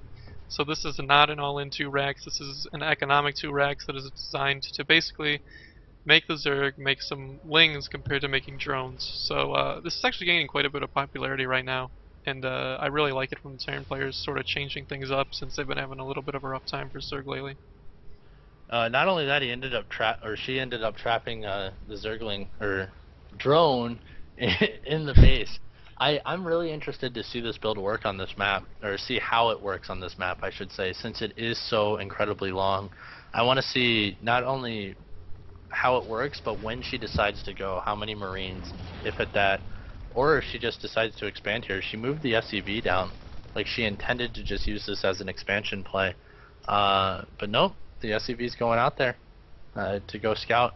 A perfectly fine scouting timing versus Zerg here. She may not get the SCV back, but it'll get the information she needs. And it looks like Miss Star Foxy actually choosing to use these early Marines to kill off the extractor that has been repeatedly rebuilding in her base, but now she is up to the vital number of 3 Marines, which can out DPS a building extractor. However, that extractor made it so these Marines had to stay at home, so Evil Santa should feel a little bit more comfortable than you typically would versus an economic 2 racks, which is awesome for him. Yeah, I mean, and a really interesting decision to, drop the extractor there. It was kind of a fake bait to keep her in the base, and it worked. So, those kind of little silly quips of mind games end up working at these lower levels really frequently. Because she ended up doing this 2 barracks play that could have done a lot of damage, but instead, because she saw that gas, she decided she needed to stay in the base. It costs him a drone and 35 minerals, if at that, and it ends up making him totally safe going into the mid game, which good for him. I mean, his hatchery is already up, and the command center is not even close to finishing yet. Well, almost close to finishing, but he should be able to get a really nice drone lead going into the mid game. Yep, absolutely. And now we're going to be sort of looking for where Miss Star Foxy decides to take this build. She is on double gas right now, starting at 3rd barracks, no factory yet, so we're going to see either a pure bio play or the typical marine tank play against Zerg. We'll have to see which kind of style she prefers. And right now we're seeing a 4 queen opening from the Zerg player, which is fairly standard in the current metagame right now. A little bit of an earlier gas than usual from the Zerg, but nothing out of the ordinary in that regard. With Stim, I'm going to be interested to see if she does a Stim timing here. It looks like she's starting to favor that bio play. I actually like the bio choice in this matchup right now, as weird as that sounds, but I think with this really heavy queen style we're seeing a lot. Instead of just going Marines and tanks, doing some form of bio play to really punish the Zerg for spending so much on queens might be the right choice in the future. So I think it's really cool that she's giving it a shot here, and we'll see if it pays off for her. I hope it does, because she's on my team. I actually hope it does as well, because so far tonight we've only seen Zergs win maps. So how about we get a little bit of a change of pace? Well, Ryumi is a Terran, right? Or a Protoss? She plays random, so I don't know exactly if she's going to play random for the tournament or if she's going to pick a preferred race or whatnot, so yeah, not sure that's about interesting. That may be our first matchup without a Zerg in it. Potentially, yeah. Yeah, potentially. It may actually be our only one looking at the rest of the lineup. We're actually going to have a Zerg in almost every game tonight. So that's actually really funny how that randomly worked out. If you're a Terran listening to us right now, join us. We need you. We need some Terrans to play against. And it looks like Biostyle is the name of the game right now. Yep, getting that +1 infantry weapons. Still fairly standard for sort of mech play. Oh, there's the tech lab on the factory. That makes me look stupid. And yep, we're gonna end up seeing tanks and marines.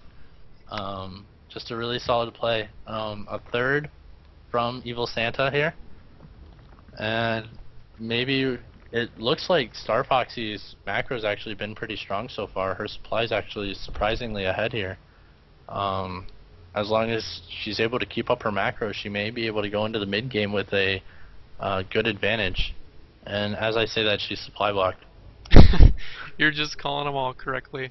I'm just calling them all wrong. Honestly, I think she should just drop supply here. Yeah. Just to make sure you don't have the production hiccup. Pros do it, and it's because if you get supply blocked once and you have to drop supply, that's perfectly fine. Just don't make it a habit, right? Yeah. Because mules are good. As long as it's cost effective enough to drop supply compared to losing, I don't know exactly how many minerals it is for a full mule. It's like something like 400, I think. No, it's 270. Okay, I wasn't even close. So, yeah. Well, as long as you can make it cost effective, not the biggest deal in the world. Well, especially if she's deciding on doing some sort of timing attack, I think dropping down would have been perfectly fine there. But we may not actually be seeing a timing attack, especially since she saw so many lings on the map. 35 lings already in production, but we see that the SEV drone count is completely equal at this point.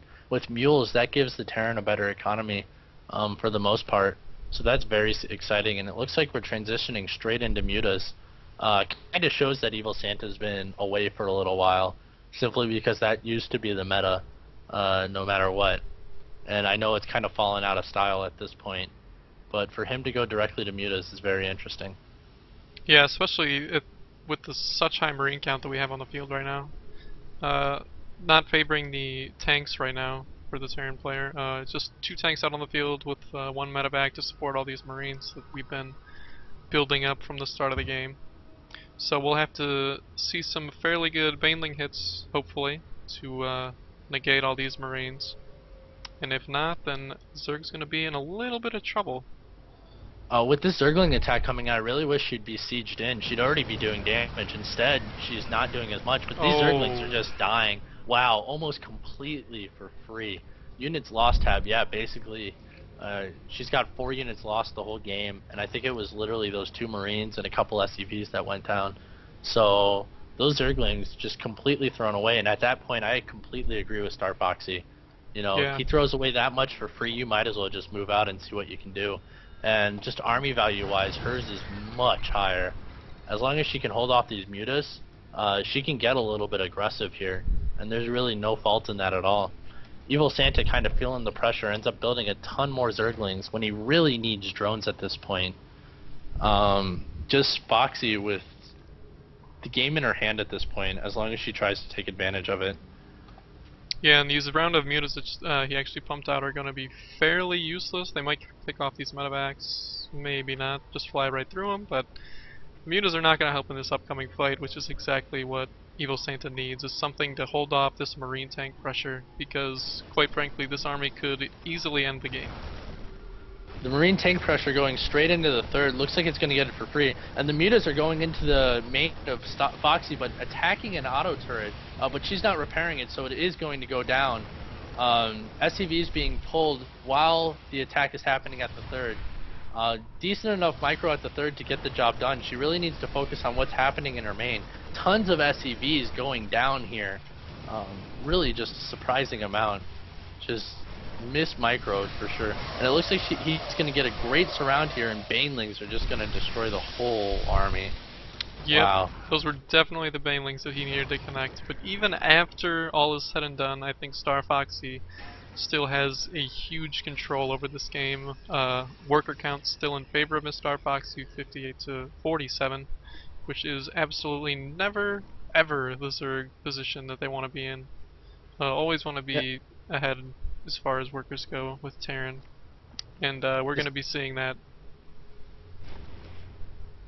Yeah, despite the fact that she didn't handle the thing in her base as much as possible, as well as possible, she ended up only losing 9 workers, which is a lot generally, but the damage she did at the third, killing it, and not only doing that, but also, you know, just all those Banelings and those Zerglings were his whole army, and the fact that she was able to get all that dead really puts her in a favorable position. I think right now she needs to just take her army and, again, do exactly what she did before. Poke there, see what's going on, and see what happens. She has enough where, you know, when they lose that many Banelings, it's like, okay, we traded armies, but your economy is kind of bad. I might as well, you know, use a scan or something to see what's going on. Because Evil Santa is doing all he possibly can with the double expand. And if she catches this, there's really no hope for him. Yeah, Evil At the end of Santa this game. has a ton of larvae right now.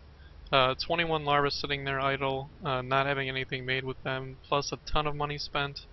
So I think it is definitely the right decision for Star Foxy to just push and potentially end this game. 18 mutas on the way. He was saving money for the mutas, and it looks like he's going to have +2 also with them. I think Santa's just saw that his muta harassment did a little bit of damage, and maybe decided that that was the best choice here going into the late game. Star Foxy kind of has the answer already, but if he's able to catch her with her pants down, you know, he could do a lot of damage and at least stall Star Foxy enough where he can get this third and fourth going. And she ends up catching a couple of mutas here, and this giant flock running around the third. Right now, I Looks think this game is pretty much going to come down to if Miss Starfoxy can handle these mutas correctly, just splitting up the Marines to deal with them. If these mutas are negated, I think this game is very, very much in Terran's favor. But a lot are banking on these mutas doing a very good amount of damage, or at least keeping Terran in his base for the next 5 minutes or so. It looks like she's making the right decision of just making a ton of turrets, but just a touch too late here. It's going to be interesting to see if her macro can hold up during this. It looks like she held it off good enough. With this much of an investment into mutas, you don't have to do great against it, you just have to hold it off. And it looks like she threw away those medevacs completely for free. Very, very unfortunate and cost inefficient for her. Especially since she's been stimming these Marines to try and catch these mutas. And right now we actually see Evil Santa's macro slipping quite a bit, which is not ideal for the situation, because as these mutas are doing damage, he ideally wants to be getting a harvester lead, sort of because we're keeping Terran in their base with these mutas flying around the map, keeping the Marines split up so they can't really go to our side of the map. So we really need to be seeing some drones made here, but right now we're just seeing Lings and Overlords, so as this game keeps progressing, I think Miss Starfoxy is just getting a better and better position as long as these mutas don't absolutely ravage everything. Well, Santa smells blood. He ended up building 21 Banelings while you were talking, and another 24 Lings to accompany these mutas. And it looks like he's going to end up taking a headfirst aggression here, deciding that drones aren't the answer and that he is just going to build up a giant army. As long as Foxy can hold true here, she may be able to hold off this muta attack, and then it's just going to depend on her Baneling splitting. But with this many siege tanks, a frontal attack by Santa I don't think is the answer. I think he just needs to keep tacking the hive. You know, he really needed to get that economy going since he wasn't committing to it and all in. But with those 4 bases up, if he can get enough drones and get to Broodlords here, his mutas are definitely buying him enough time. And I'm very interested to... Oh, actually I'm not interested anymore because Evil Santa is moving out. Maybe not. Just sort of running around his side of the map with the Lings and Banes. But like you said earlier, this tank count is probably going to spell some trouble for these Lings and Banes. Picking off a few free Lings there with some tanks, but I do not think attacking into this massive army of tanks, Marines, medevacs, plus a planetary fortress is the ideal situation for the Zerg player right now. As weird as it sounds, I actually really like that planetary fortress choice. Simply because she set up shop at this third. With the mutas, she has to move the Marines around, and it looks like Evil Santa is trying to poke around to see what's going on. But with all the Banelings and everything, these, wow, huge stim, but able to pick off a good amount of mutas there. Absolutely. And as Santa's buying time here, Foxy's got the perfect composition to deal with this. 100 Marines, tanks, he's moving in here. The Lings get absolutely demolished, and the Banelings hit a few tanks and a couple Marines, but nothing near what he needed to do there. It looks like Foxy is just taking an incredible lead in this game. And right now we see Zerg has 44 Lings in production, with 42 Lings already out on the map, so we're going to have somewhere around the 90 Ling mark with these remaining 9 mutas, but this Terran army is just getting stronger and stronger. The only thing Zerg really has in their favor right now is that the 3-3 upgrades are started for the Zerglings with the Adrenal upgrade. And now we see Infestors coming out on the field, so a late game transition is probably close to being in the works here. And there goes the Greater Spire right as I say that. I'm really happy with Foxy's upgrades this game. They're not perfect, but they're good. She's really been able to keep it up this whole time. Her Marines are 3-2 at this point, and her siege tanks are 1-1, which is really impressive. The fact that she was able to keep up with that. So it looks like she's pushing out into the middle of the map, and she really needed to siege up here. Yeah, but a little late, and the Banelings are going to come in and just demolish the Marine count. Wow. Yeah, very, very huge mistake. Big lapse in micro there. Maybe just not being over the army as she was pushing through the middle of the map, but her Marines definitely paid the price to those Banelings. But still, she did keep the siege tank count alive, which is a plus. These Infestors are probably not going to be able to deal with these siege tanks, so These 42 lings that are in production really need to be able to clean up this army, or else this 4th base for the Zerg is going to be under siege. The question is she going to have enough with this follow-up push to stop everything? Obviously she's hitting the perfect timing here, but with only 2 more tanks, it looks like the Broodlords are going to be able to get out in time unless Marines are the answer. A scan right now would be a really, really good choice, obviously because the infestors are there. Decent fungal keeps the infestors alive here, but with only infestors, and there's the scan to pick those off. With only infestors and no real follow-up, it looks like Foxy's going to be able to methodically push herself into a W here. Yep, these infestors expelling all their energy just to try to hold off this push, but with that medevac count, plus the energy that the medevacs still have, fungal's not going to really do that much versus these Marines. So we really need to see these Lings just try to clean up this army, which is quite frankly just not going to happen versus Terran Bio this late in the game. And there's the GG. And is this a very 3-game series or just one? No, this was a best of 1. So I ended up getting the win there. It looks like Team Ferrite is up 2-1. And our next game is going to be Ryumi versus Miracle, with our final match being Pop Rocks versus STN. Absolutely. So Ryumi, we are actually curious as to what race she's going to pick. And sorry, who is she? Who is she against for this?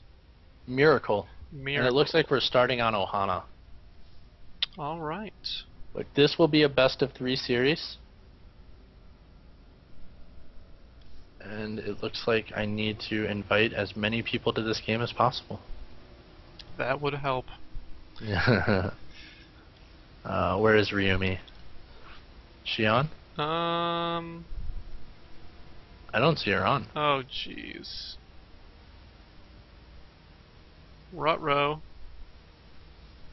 Alright, well, hopefully we can get STN and Pop Rocks on. STN is available. I don't even... Is Pop Rocks on? You can get Pop Rocks.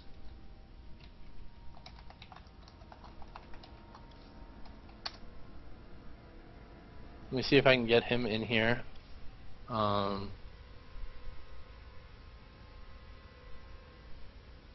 If not, we'll have these 2 play.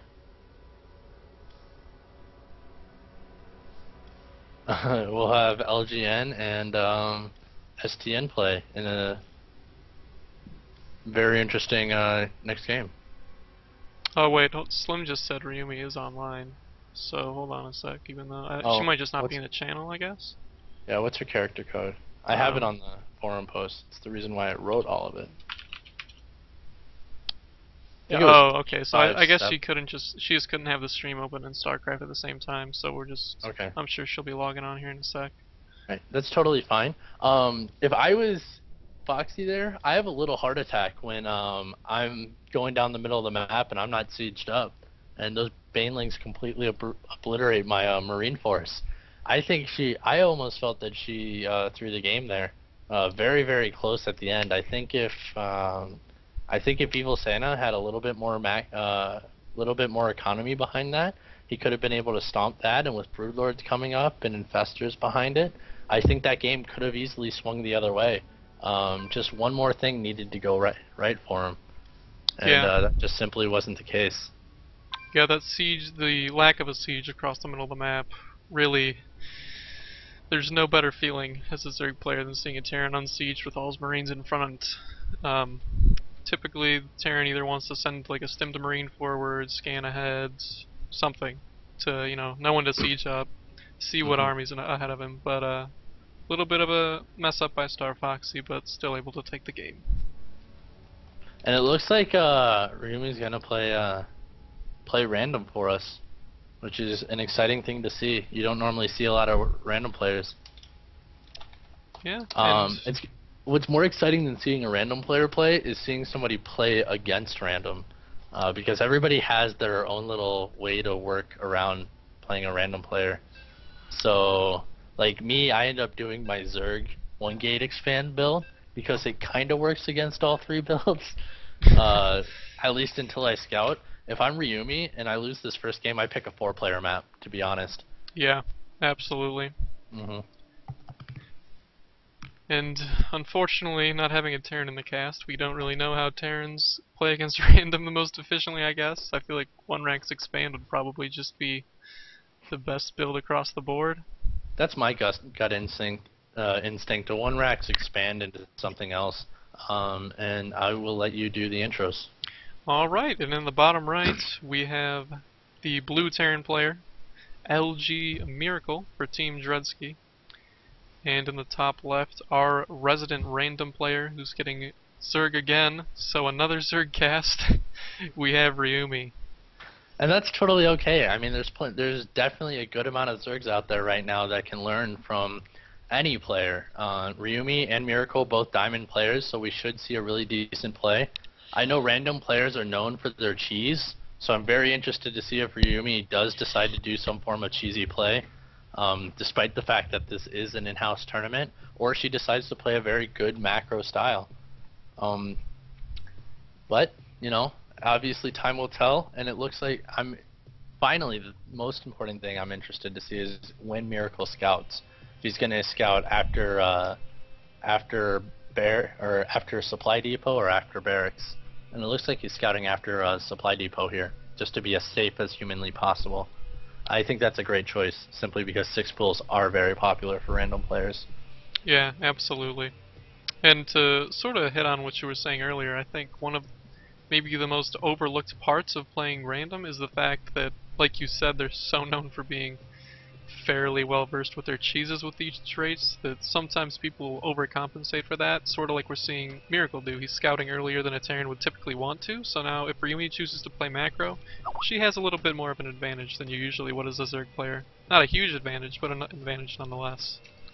And obviously something like that's never going to end the game for you. It actually looks like she decided to go hatch first, so the opposite of a spawning pool for a fast pool is obviously an eco play here, taking the fact that she's random and abusing the fact that she can get her economy going a little bit quicker simply because Miracle has to play it safe.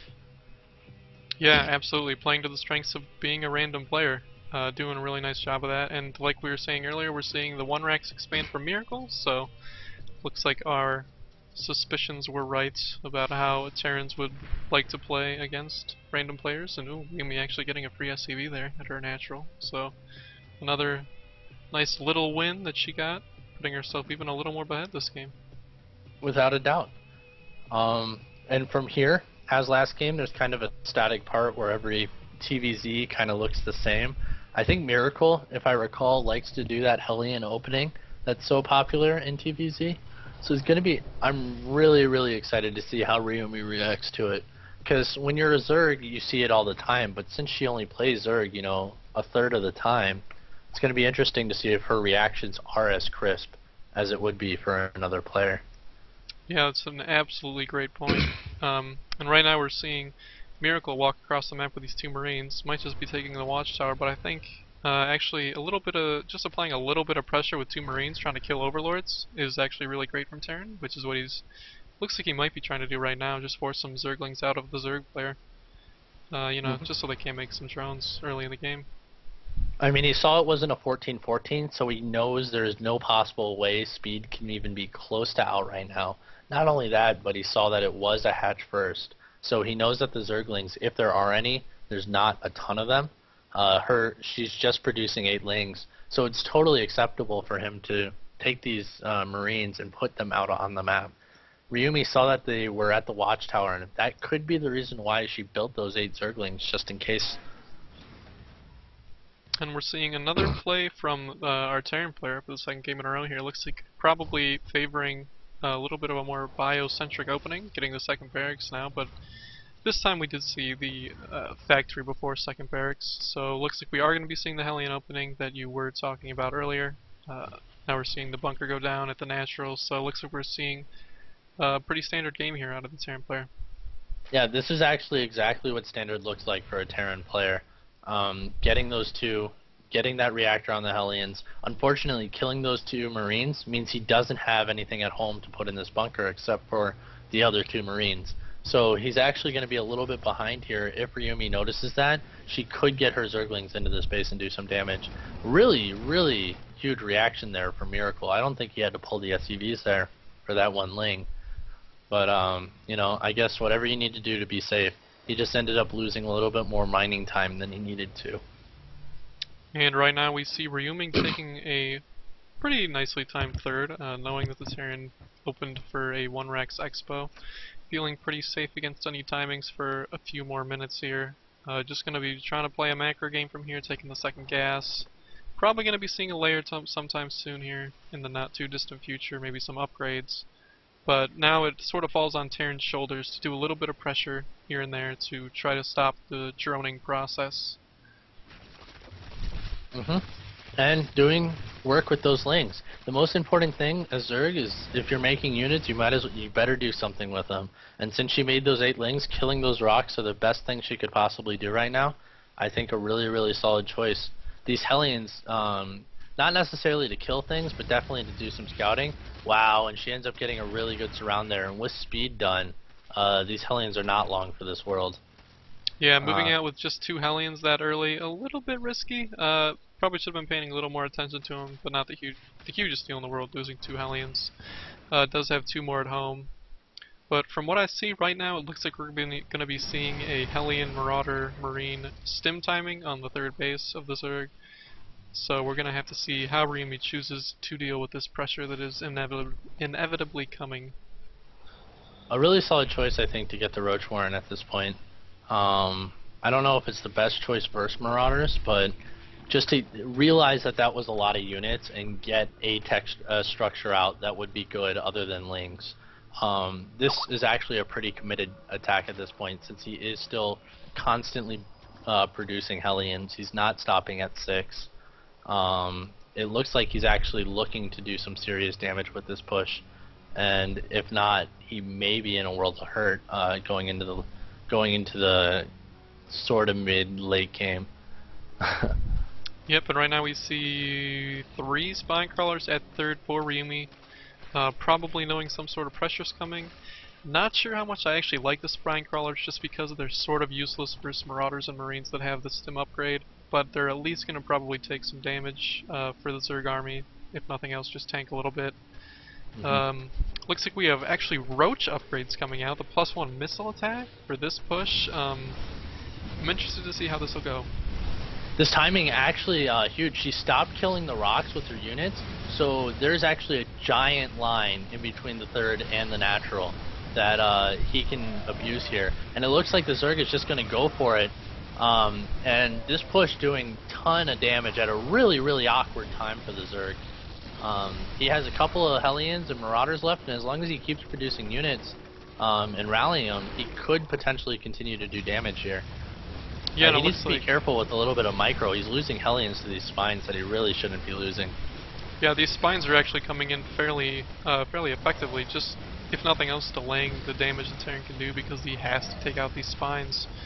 Looks like he's trying to focus some drones now. Ryumi microed one away very nicely, so it wouldn't die.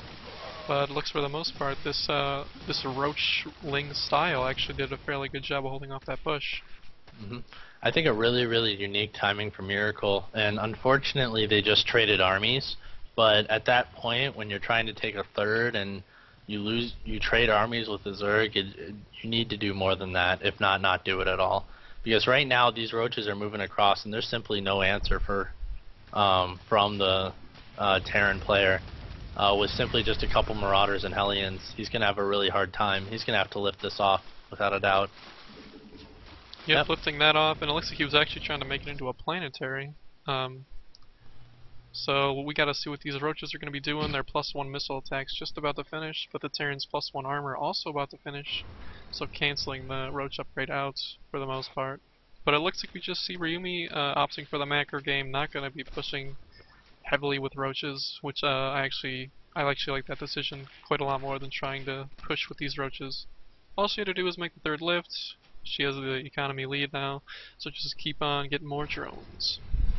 And I think at this point, Miracle could be safe to try and put the 3rd down again, but as I say that, 12 more Roaches are made, so that makes it a little... It's still risky to put it down. I'd like to see it do something though, and it looks like he is making a planetary again.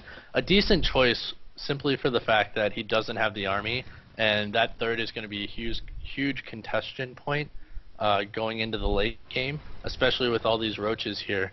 So having that planetary do a little bit extra damage for him may be the right choice, just to protect it and make sure he can get that third down.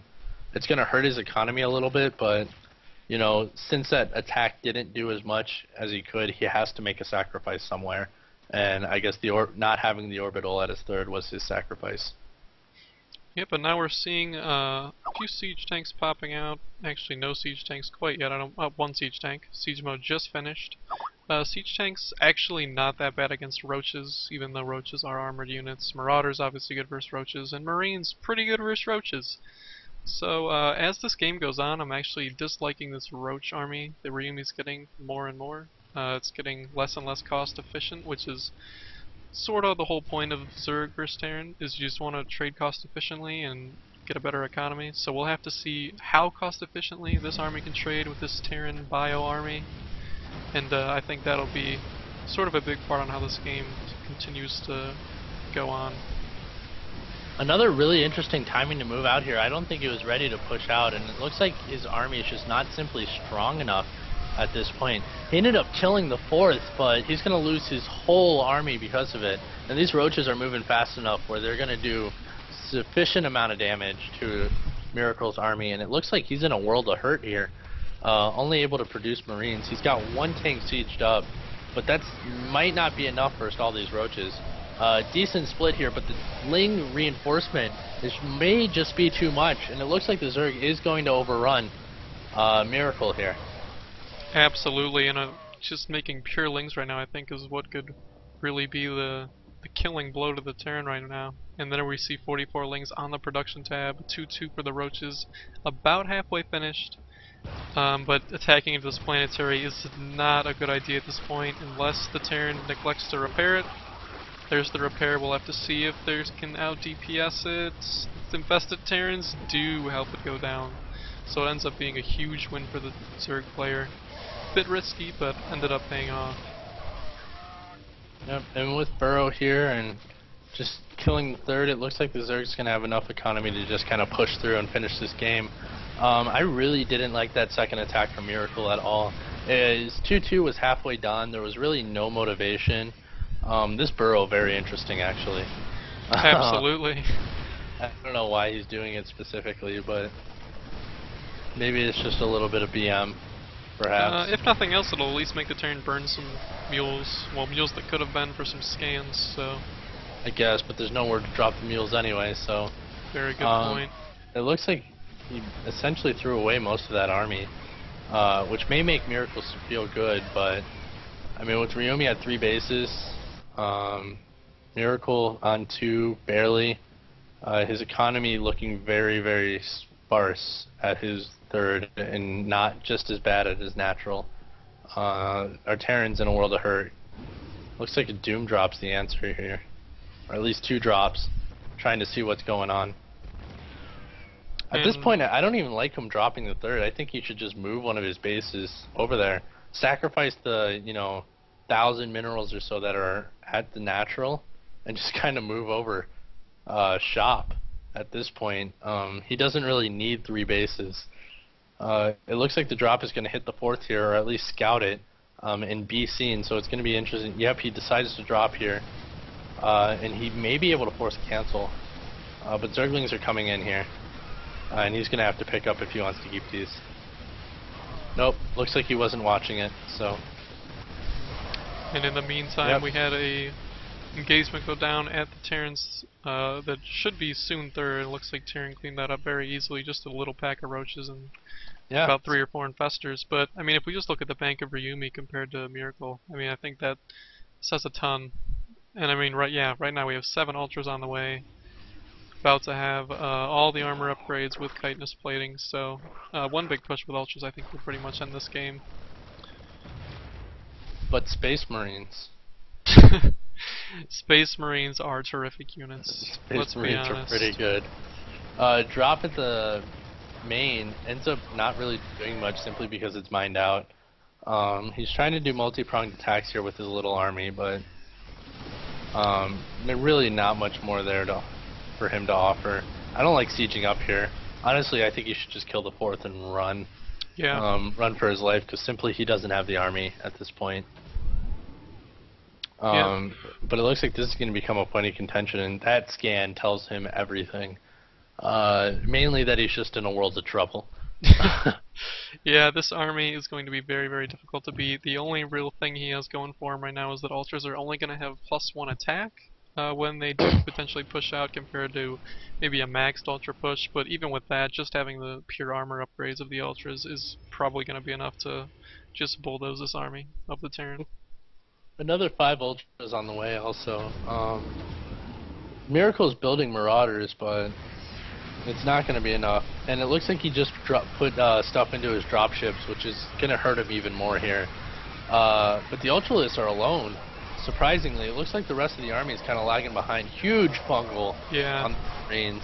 And it just looks like that there's just too much Zerg once again. Yep, and the GG. So we're going to have to get the map choice from Miracle. And it looks like Team Ferrite's looking for the win here. There's gonna be a lot less people on this clan come tomorrow morning. That's why we're recruiting right now. Yeah, Team Dreadski's recruiting. But yeah, so Ryumi took that game pretty handily, if I do say so myself, with a very interesting Roach style that is hardly ever seen in ZBT. Getting the mass Roach upgrades, just getting a sizable Roachling army, and she made it look very, very viable while doing it. Without a doubt.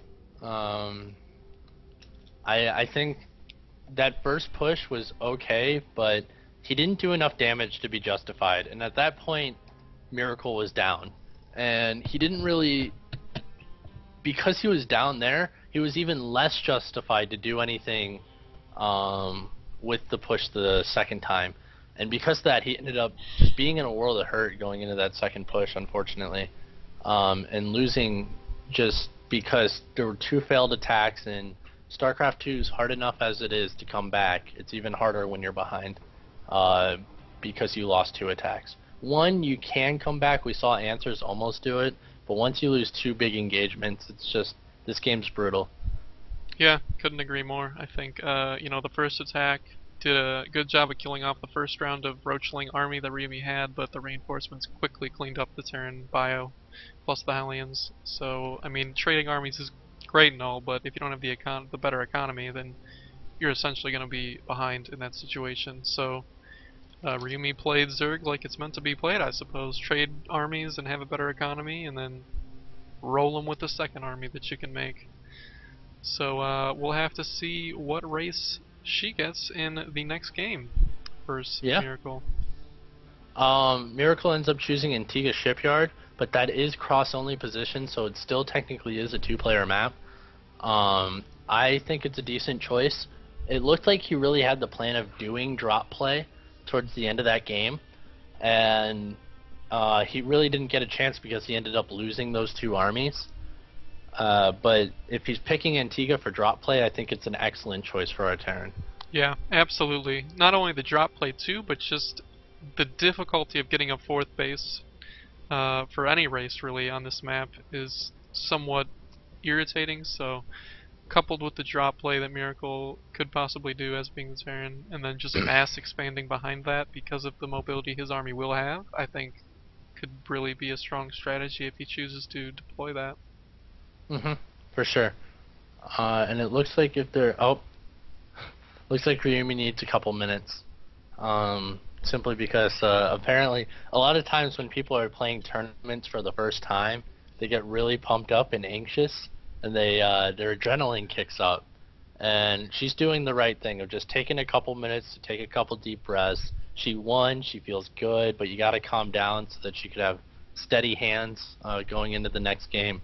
The best solution for somebody who gets a ton of adrenaline and almost anxiety when they play in tournaments is to just play more and more.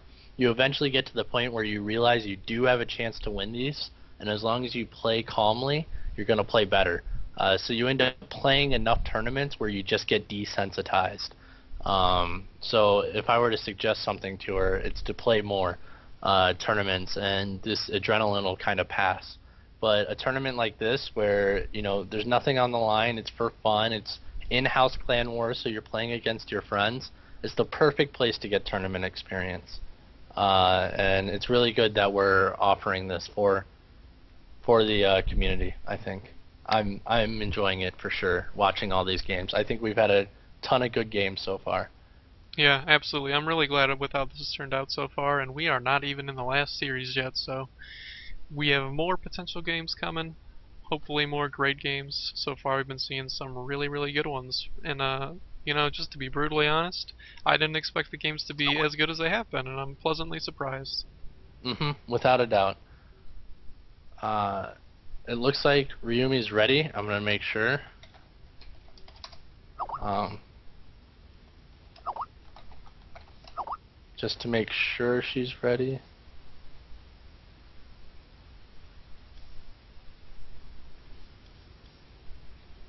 And then we'll get going if she is.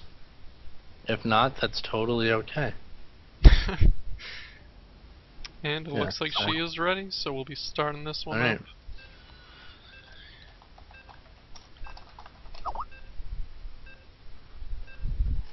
After this, we have one more best of 3 with STN and hopefully Pop Rocks. But if he can't show up, we're going to have another Diamond player to play against. If you're interested and you're part of the clan, message Insane Guy. And we will be more than happy to put you in as our backup. But as we go into the loading screens, I'll let you do the introductions, and then we'll talk more about our matchup. Hopefully we get a PVT.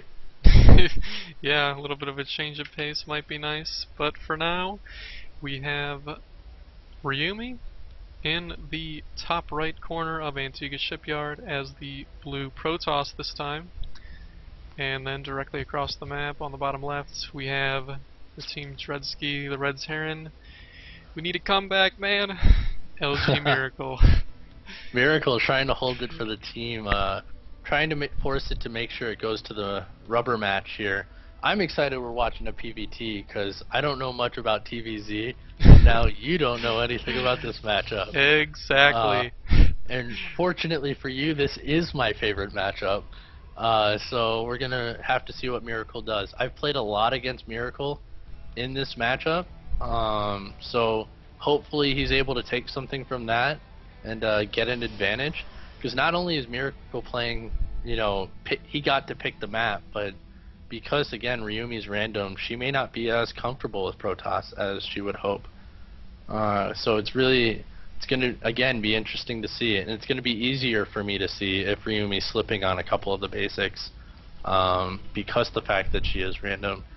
If I'm Miracle here, I play, you know, to a longer macro game. As long as I do my drop harass, I think it's going to be difficult here for a Protoss to take a third, without a doubt. So if Miracle sees that, it looks like he's going for 2 racks here, or something of the sort. And that gas not being scouted by Ryumi is absolutely huge. It looks like he's actually making sure she doesn't see the gas. If I'm Ryumi, I think something's up, but the fact that she didn't get to see that gas is pivotal to this game. Now, as we were mentioning earlier, I know very little about this matchup, but seeing this one gas opening, I'm assuming there's going to be some sort of 1-1-1 coming, especially on this map. Maybe Hellion drops, maybe Cloaked Banshee. So, oh, and it also doesn't look like Miracle knows this is cross spawn only. So, and I'm not a ref, so I can't tell him. But he might find it eventually. Yeah. So I ended up helping out there. It's kind of unfortunate that he didn't scout. He obviously knows it's Protoss and he should be able to get in there anyway. At this point, Miracle is very fortunate because he has a ton of options. With the gas, again, like you stated, a 1-1-1 was possible. Reaper expand could have been possible. And then the others you listed off were very possible as well. But he is going for the 2 racks. I know this is a preferred build of his. I think it's an interesting choice on this map since it is pretty long. But he was able to get in there. Sorry for lagging a touch there. Hopefully it wasn't noticed. Ryumi looks like she's gonna expand despite the fact she didn't scout gas, and she could be punished for this. There's a very specific way to hold off a 2 racks. And you need the units. You need zealots and stalkers. The sentry's not going to do a lot for her, simply because the ramp is absolutely so big. And it looks like if he does decide to push out with this T-Rex, he could do damage. I'm not sure if this bunker's a fake, or if he plans on, if he's really afraid of like a 4-gate or something of the sort. Yeah, it looks like this bunker is just gonna be to trick Ryumi into thinking this is a 1-ranks expo for the most part. We already see 6 Marines on the field, plus 2 more in production with a Marauder and concussive shells. So this push, man, Ryumi's gonna have to have some very good force fields to hold this off. And there's a probe at the center of the map at a key point right now. Actually sending out 2 probes. I wonder if that was a misrally on her Nexus to do that. Because it looks like she wanted the watchtower, and then she also wanted to go check the bunker. If I'm Miracle, I hide that Marauder. Yeah, absolutely. And it looks like oh wow, she's